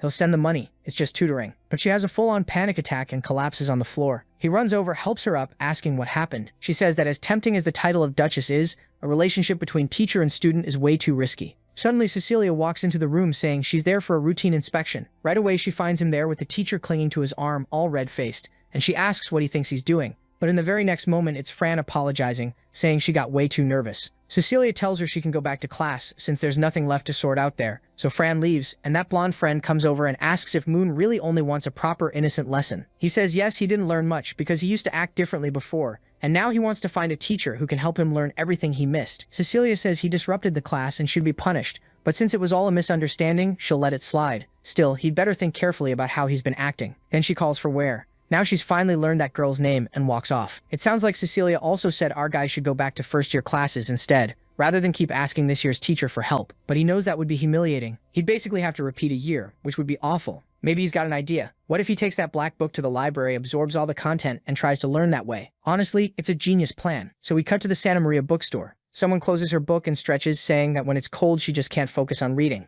But then she glances to the side and asks what she's just discovered. Isn't that the blonde, rich, clueless kid from Miss Cecilia's class? She's bored, and here he comes. So she decides to mess with him a little. Oh my god, so where's this Santa Maria Academy? Because now I'm gonna have to go there and experience this super dangerous place. A little later, the protagonist is slumped over a pile of books, exhausted. He's trying to absorb everything so he can go into the book space and learn in that place. But 5 minutes later, he's got the book on his face and he suddenly wakes up, saying the method isn't working right. He tried to bring the books into the other world, but it's so dark in there he can't even read. He has to use light magic in that other world, and it's a pain. Another problem is that every time he uses even a tiny bit of magic, Rod attacks, thinking it's time to train. So yeah, he's going to need a teacher, but who? From what Cecilia said, teachers there aren't allowed to offer private lessons. Maybe he could find someone outside the school, but the academy wouldn't allow that person to live there. All he needs is to at least start understanding the basics of magic, and considering how elite this place is, there have to be tons of students. He looks around and sees a girl carrying a bunch of books. With the braid, the glasses, all of it, she's basically the perfect model student type. He decides she's the target. A strict student like that has to know everything he needs. This girl Sally is standing there looking kind of confused because he walked up to greet her, but she immediately startles and asks what he wants. Before he can say anything, she stands up and says she's unfortunately already late for class. He asks to talk, telling her to give him a second. He doesn't have any bad intentions. He just wants her help with something. Then he steps closer and asks if she needs money. He's got a job for her, and if she helps him with some private lessons after class, he can pay a pretty generous amount. What does she think? Obviously, she takes it in a completely different way, already assuming he means a different kind of lesson. And he says she can choose the price he's paying, it's just her. Then out of nowhere, she cuts him off and slaps him, saying money isn't all powerful like that. This is an academy, not some twisted den from his family. She storms off furious while the protagonist is standing there totally confused about how his reputation got this wrecked. And then look who shows up, the villain. She asks to be excused and says noises like that aren't allowed in the academy. The protagonist immediately sees on her badge that she's apparently the person in charge around there, named Anicap, and he's just thinking she smells unbelievably nice while she asks him to explain what happened. From the way she's talking, she says she thinks she misunderstood him. She thought she might have to call a teacher because of it, but it's all settled now. The protagonist keeps explaining, saying he's an innocent guy. He really just wanted someone to tutor him, because yeah, he's the victim in this story. Then the girl heals him, tells him not to move, and says he's very well behaved. He obeys. What is this? She's treating him like a dog out of nowhere. He's shocked she's using healing magic without any incantation. He's about to ask, but she covers his mouth and tells him he needs to value his body a little more. Without a healthy body, he can't be the school's trash. He asks if she's treating him like this, even knowing his reputation. She says of course he's a celebrity, basically. He doesn't get it. How does she know his reputation and still talk to him normally? Every girl who hears his name runs off like that other one did. Anna says girls are scared of him because he's trash.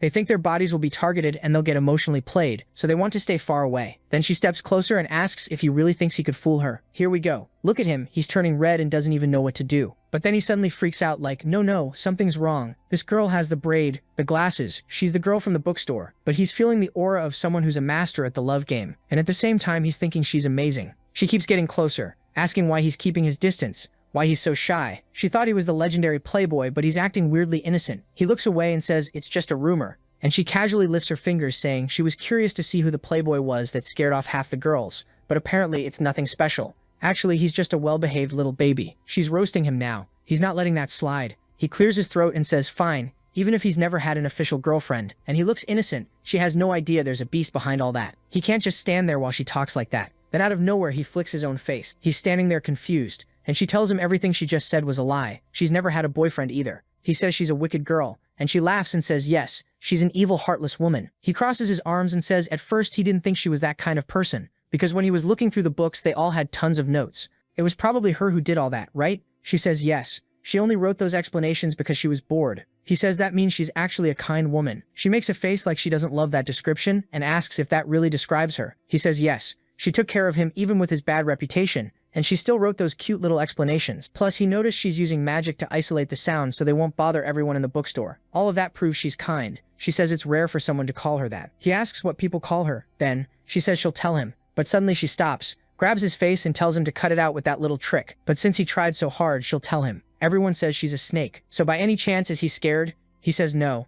Actually, he kind of likes it because snakes eat rats, and he doesn't like rats. She puts a hand on his head and says she knows perfectly well he's only being nice because he wants her to teach him. He says, well, she figured out his intentions, so he'll offer $1 million. If that's not enough, he'll even write a letter to his family asking for more. She keeps the same smile and says he's being naive. Even if he hired the best tutors for 3 years, it would cost less than that. Is he really going to pay that much? He says knowledge is the most valuable thing there is, and he's offering that because he knows she works at the bookstore, has read everything there, and on top of that, she's obviously academically strong. He tells her to just name the price. She stands up and says he's being too nice, so she won't charge him for now. He asks how he's supposed to pay. Then she says he'll owe her that money. He thinks it's weird. Why can't he just give her the money? But she says eventually she'll ask for something, and when she does, he can't refuse. He doesn't know what it'll be, but he says fine, he accepts.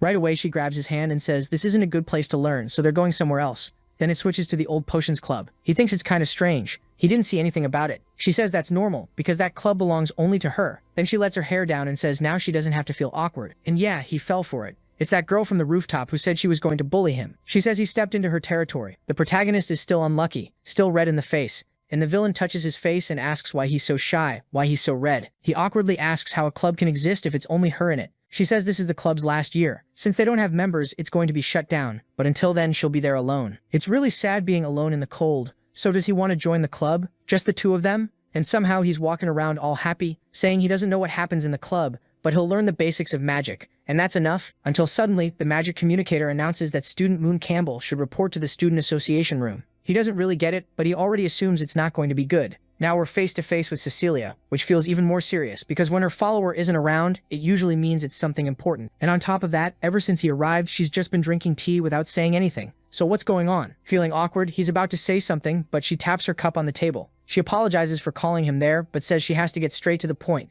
What does he think about the incident that happened recently? He's confused, wondering if she means the moment he got slapped in the library. He pretends he doesn't know anything. He was studying all afternoon, so if something happened, she can go ahead and tell him. She looks a bit puzzled and asks if that's true. And he starts saying he would never do anything to a girl in broad daylight. He was focused on his studies, and if he sees someone doing that, he'll punch them. But then she asks when she ever said it was a girl who got bullied. She puts a sheet of paper on the table and tells him to take a look. It looks like it's about an underwear thief, a boy, something like that. Cecilia says that since he's in the boys' dorm, maybe he has some information. Still confused, the protagonist says he thought they were stealing women's underwear, but they're stealing men's. She just says it looks like a similar incident happened last semester. But if he has no idea, then fine, he can go. What does he want to drink? He should know she doesn't have black tea. He says anything is fine and she makes him some coffee. He adds sugar and notices she likes things really sweet. He smells his coffee thinking that from now on he's going to carry sweets in his pocket. If he ever has a problem with her, he'll just hand one over and that's it. Then she suddenly apologizes and he flinches. She explains she kicked him out of the classroom that morning because she thought he was causing trouble. He says it's fine. He was in Miss Fran's class, he should already know the material. But she keeps apologizing, saying she was wrong this time.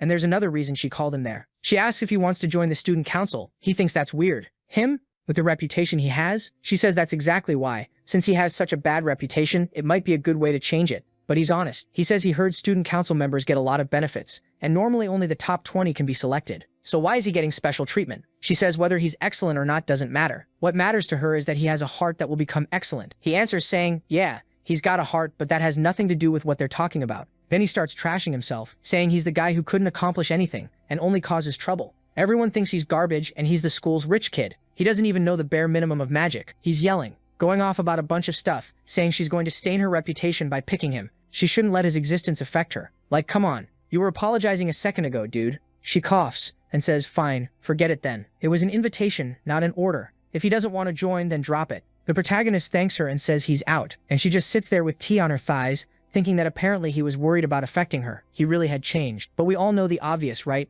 No way, he doesn't want to be part of that. He's outside thanking the heavens he managed to get away. Student council definitely means more trouble, and it's not something he wants. He's just a useless villain with a bit of money and a powerful family. Nothing else. That's what he has to keep up. But then someone calls him and he sees Gru and Eamon behind him. Eamon immediately asks if the student council people treated him okay. He says, yeah, he's fine. What's up? They say they were walking around the school, heard his name being called, and got worried. The protagonist doesn't really get it. They tell him about the old student council president, the tyrannical second prince, who used to beat everyone up, and anyone who got called to that class would disappear. Gru says he knows Cecilia's in charge now, but he still thought it could be dangerous. If Moon got captured by them, the consequences would be unimaginable. The protagonist smiles and says, so if I got captured, you guys would challenge the student council? That'd be dangerous. His friends get awkward, but the protagonist is genuinely moved. He thought they were bad guys, but naturally, they were loyal, almost too good to be true. Then he thinks, for safety, he needs to confirm something. He calls both of them and tells them to talk somewhere else, their secret base, so they head to some abandoned place.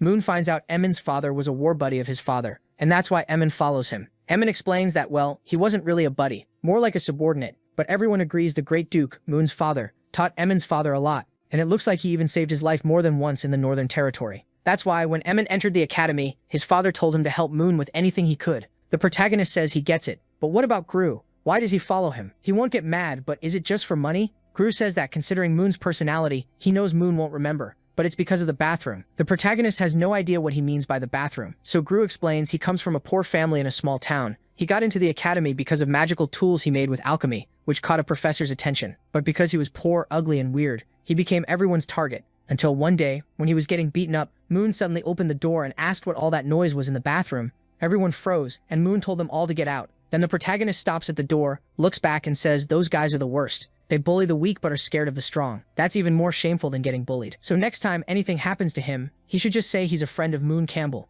Gru says that from that day on, he decided to follow him. The protagonist thinks, honestly, those are two pretty solid reasons to follow him. Then he says, now that that's cleared up, he's going to talk about future plans. He doesn't want to leave anyone who follows him behind. For now, he's learned Eamon has strong magical combat ability. He should focus all his time on studying and practicing that. He should come every day so they can keep training as partners, both martial arts and magic. And for Gru, he hands him a card with 500,000 emirs. The kid is shocked, asking why. The protagonist says that since he's a student specializing in magical tools, he needs money. Also, if he finds other people who have lots of free time and are exceptionally talented and hardworking, he should send them to talk to Moon. The two of them start commenting on everything he's asking. What is he trying to do? Build an organization to gather talented people and take down the student council? But the protagonist says no, they're not getting it. What's their ultimate goal in life? Crew says, I don't know, steal some fries. But the protagonist puts a hand on both their shoulders and says no. Where do they see themselves? 3 or 5 years after graduation. They start thinking, well, technically he's going to marry Cecilia and become part of the Empire.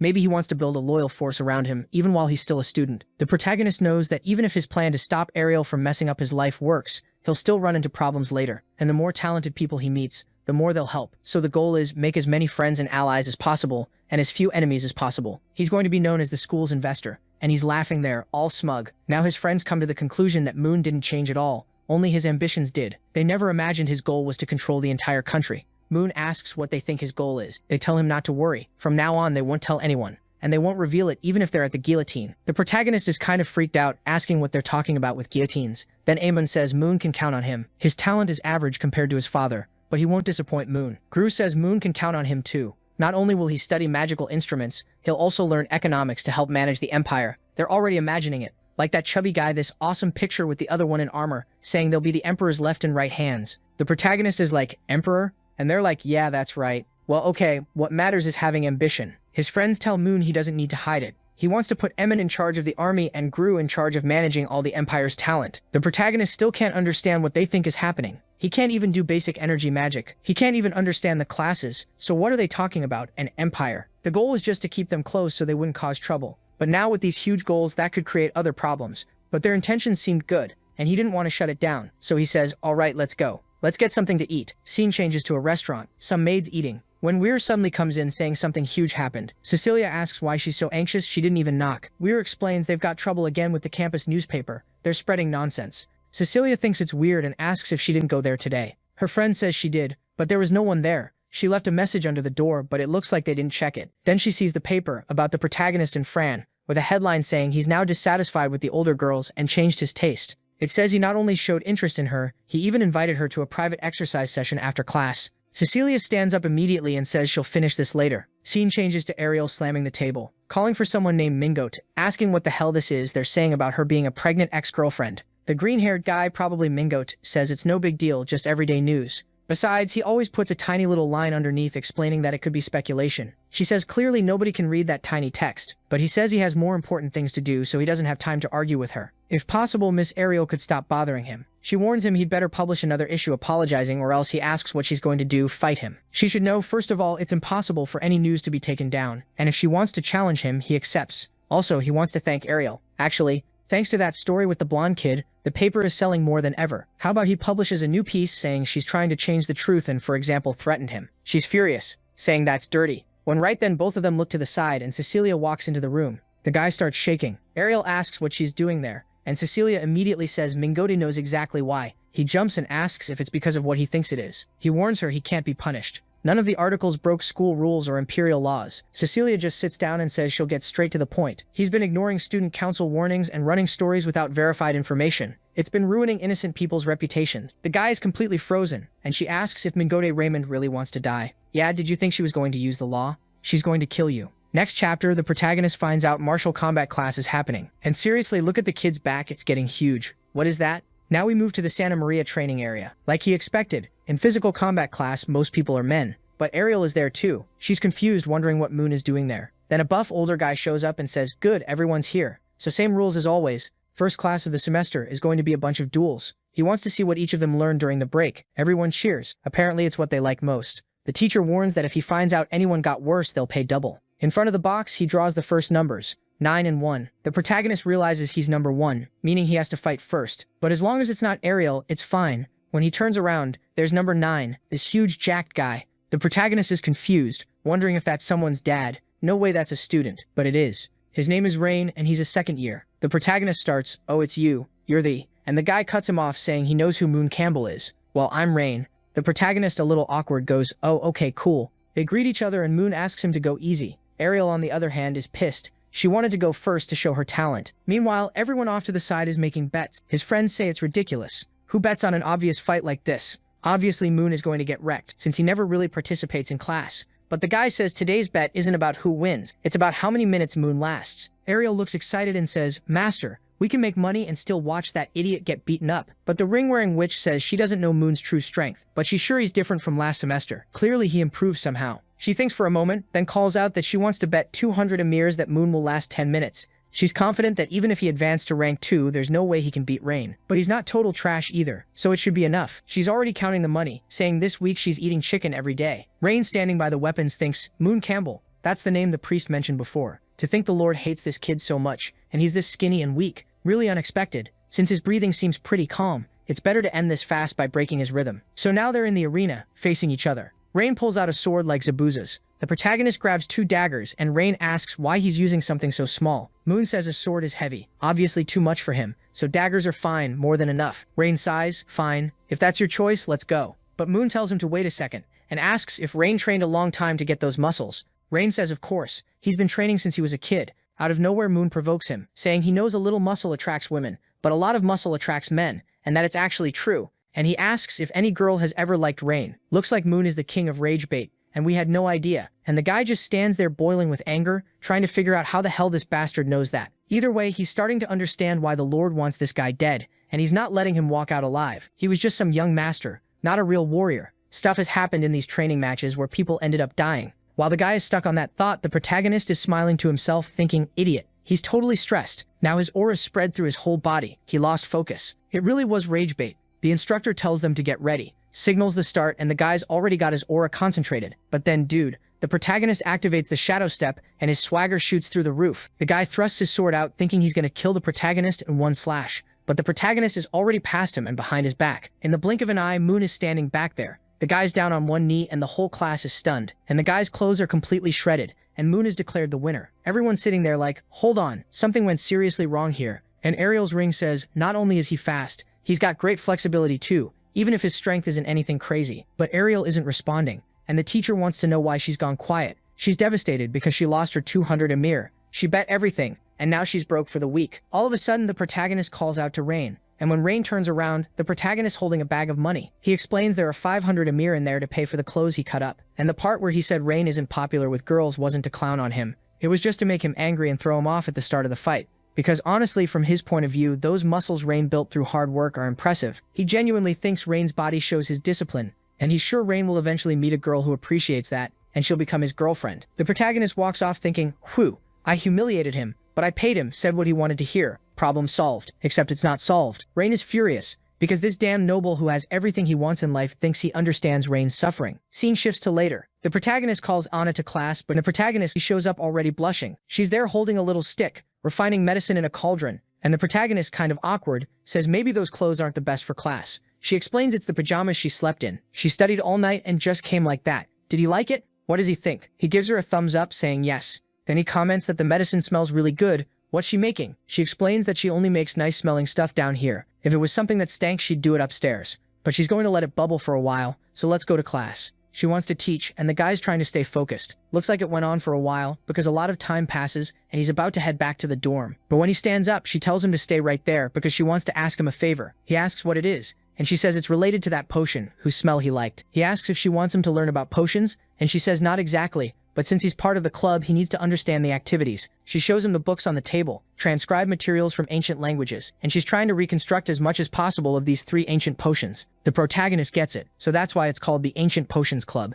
Makes perfect sense. But he asks, if you don't even know what this potion does, are you sure I can drink it? She says she's not 100% sure, but testing potions is part of being in the club. And based on the ingredients, it seems like a body alteration potion. Maybe he'll turn into a cat or a dog for a short time, but it won't hurt him. Last time she drank it, nothing happened, so she wants to see if it affects other people differently. He's going to be a good boy and help her, right? The protagonist hesitates, saying the last time he drank a potion, it caused a massive problem. Let's just say he's got a kind of psychological defense that really doesn't want him doing this. Anna says she's starting to get it. He doesn't want to help her, but he wants to study for free. Is that it? She tells him to calm down and says for him to sit on her lap. He does, sits there and asks what's going on. She tells him to relax, close his eyes, and asks if he likes the taste of fruit and peaches. When he goes to answer and opens his mouth, she sticks a funnel in and pours the potion in. The protagonist tries to get away, but her foot shoots forward and pins his neck, and he's getting crushed. Top 10 tortures happening to my boy. He tries to resist, but it's too late. He says he already drank it all. He tells her she's really mean for forcing him like that, and she says she already warned him she was a bad woman. But now let's focus on the potion. What is he feeling? He says, well, he doesn't feel anything. She says it looks like the potion is a total failure, but that's pretty common when she tries to make these ancient potions. She messes up and the effect ends up being nothing. Since she's been stirring the cauldron all day, she's exhausted, so she's going to rest a bit. If possible, could he close the door when he leaves? She curls up there, and the protagonist puts his cloak over her and says it's fine, wishes her good night, and says he's heading out. The chances of that potion doing nothing are basically zero. Scene changes to the principal's office, with him pissed off demanding to know why they're shutting down the third shield, and it's the pink bear saying the third shield is unnecessary. They're spending way too much money and they need to cut costs. Just keeping the defenses they leave active costs a fifth of everything they earn, and that's a waste. Plam asks what his intentions are. Why is he acting like this? Pink Bear says it doesn't matter. He's in charge now and the decision's been made. But Plam keeps pushing, saying that third defense was important for all the students. What happens if their safety is put at risk? Pink Bear says Plam should have realized it already. He thinks Pink Bear was sent to this school to act as principal. He'll make it crystal clear since Plam isn't getting it. The way the higher-ups handle the academy is going to change. They can't stand this polite teaching style anymore. Plam, confused, asks what he's talking about. There are only kids there. Pink Bear says Plam must have forgotten that he also studied at Santa Maria Academy. And back then, dozens of students died every year. That's why they were called the Golden Generation. And today they're the foundation of the entire empire. The truth is, this peaceful life was corrupting the students. Plowman says they don't need to move that fast. They can change the curriculum. There's no need to be so extreme. Pink Bear explains that was the original plan. They'd let the students prepare and only then shut down the third barrier. But for some reason, he doesn't even fully understand. They said it needs to be done urgently. Who knows why? Plowman sees Pink Bear showing him something and asks what it is. And then he sees the tacit agreement. Okay, so apparently that's something you use to make an oath. Plowman says he hopes this won't disappoint him. Then he swears he'll never reveal what they're talking about to anyone. He hands it to Pink Bear, who says it's actually pretty simple. The evil god is causing trouble again, and he's not talking about those filthy cultists. He means the master of them all. Plum asks if he means the god personally showed up and who exactly it was. Pink Bear says it's not just one. Actually, he'll draw it so Plum can see. Then he draws the corrupted god and the moon of silence. It looks like both are helping each other, and Plum says something's off. Those two gods normally avoided contact with each other. Pink Bear agrees and says he thinks in reality those gods are fighting each other, and whoever wins will end up with way too much power. Basically, a war of gods is about to start. Plum gets it. Wait, the war of gods is about to start, and that's why you shut down the shield. Pink Bear explains the higher-ups said this war will probably affect the entire world, and the only way to prepare is for the students to start getting used to this kind of combat now. Besides, they'll still have the second and first barriers, which is perfect for doing an internal purge. Plum asks what he means by that, and Pink Bear says it's obvious. There are spies inside the school, and tonight probably won't be peaceful. Plum immediately asks if he's saying the cultists are going to invade the academy tonight, and Pink Bear says yes. But it also feels like Pink Bear kind of wants it to happen, like it's training for the students. The principal says that's insane. Everyone's asleep, and the cultist first attack is going to be like this. Pink Bear says if there's one place where everyone should be prepared, it's the academy, where the best in the world study.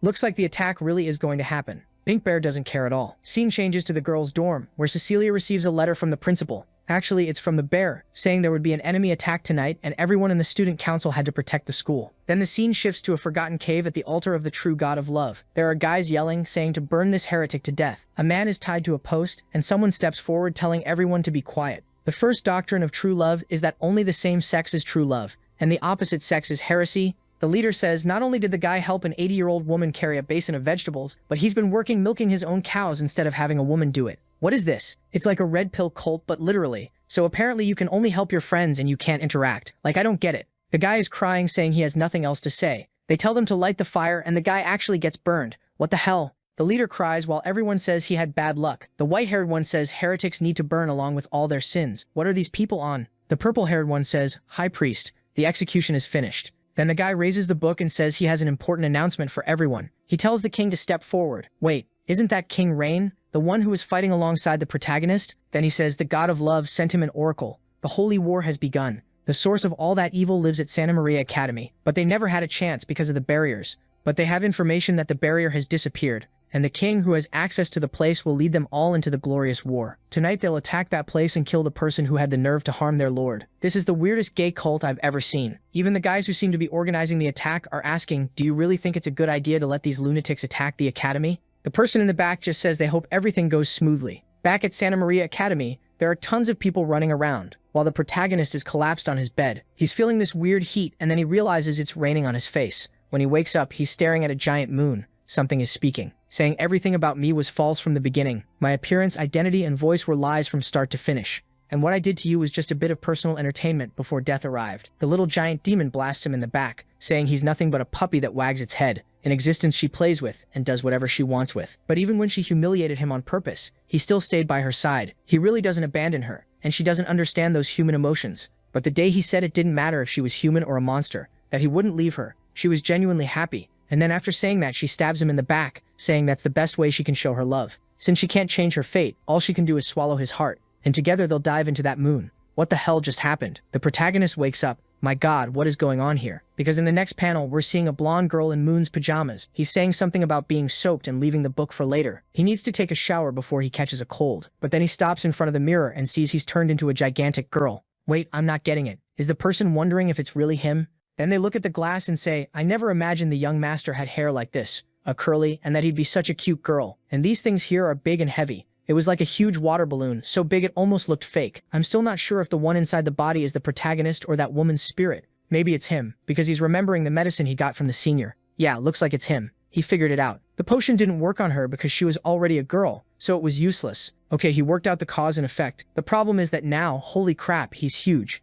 Get out of here, Moon. For the love of God. Seriously, what is this, dude? He knows the biggest issue is that he's in the boys' dorm, and he can't walk out looking like this. The problem is he also has no idea where Anna lives. She's the only one who probably has a solution for this, or would at least understand what's going on with him. He's already thinking it's simple. Maybe just call Amon, slip a letter under the door asking her for help, and that's it. He's super calm, brushing his hair, having fun. The kid didn't realize, let me tell you. Right at that moment, there's an explosion, and when he opens the door, the cultists are there. Next chapter, he gets thrown onto the bed and asked who they are. The purple-haired guy asks his friend, where's Moon Campbell? Wasn't he supposed to be here? The masked one says, well, dorm 52-6. It's this one. At that moment, Moon realizes he's the target. But the good part, an actual plus, is that these cult people are basically forbidden from interacting with women. He got lucky there, and the guy is thinking, got it. Moon was some rich pretty boy, so this must be his girlfriend. Then he points the scythe at her and says, if she doesn't want to get beheaded, she better tell them where Moon went. Moon lies, saying that actually he's Moon's cousin, and he's only in that dorm because his own isn't ready yet.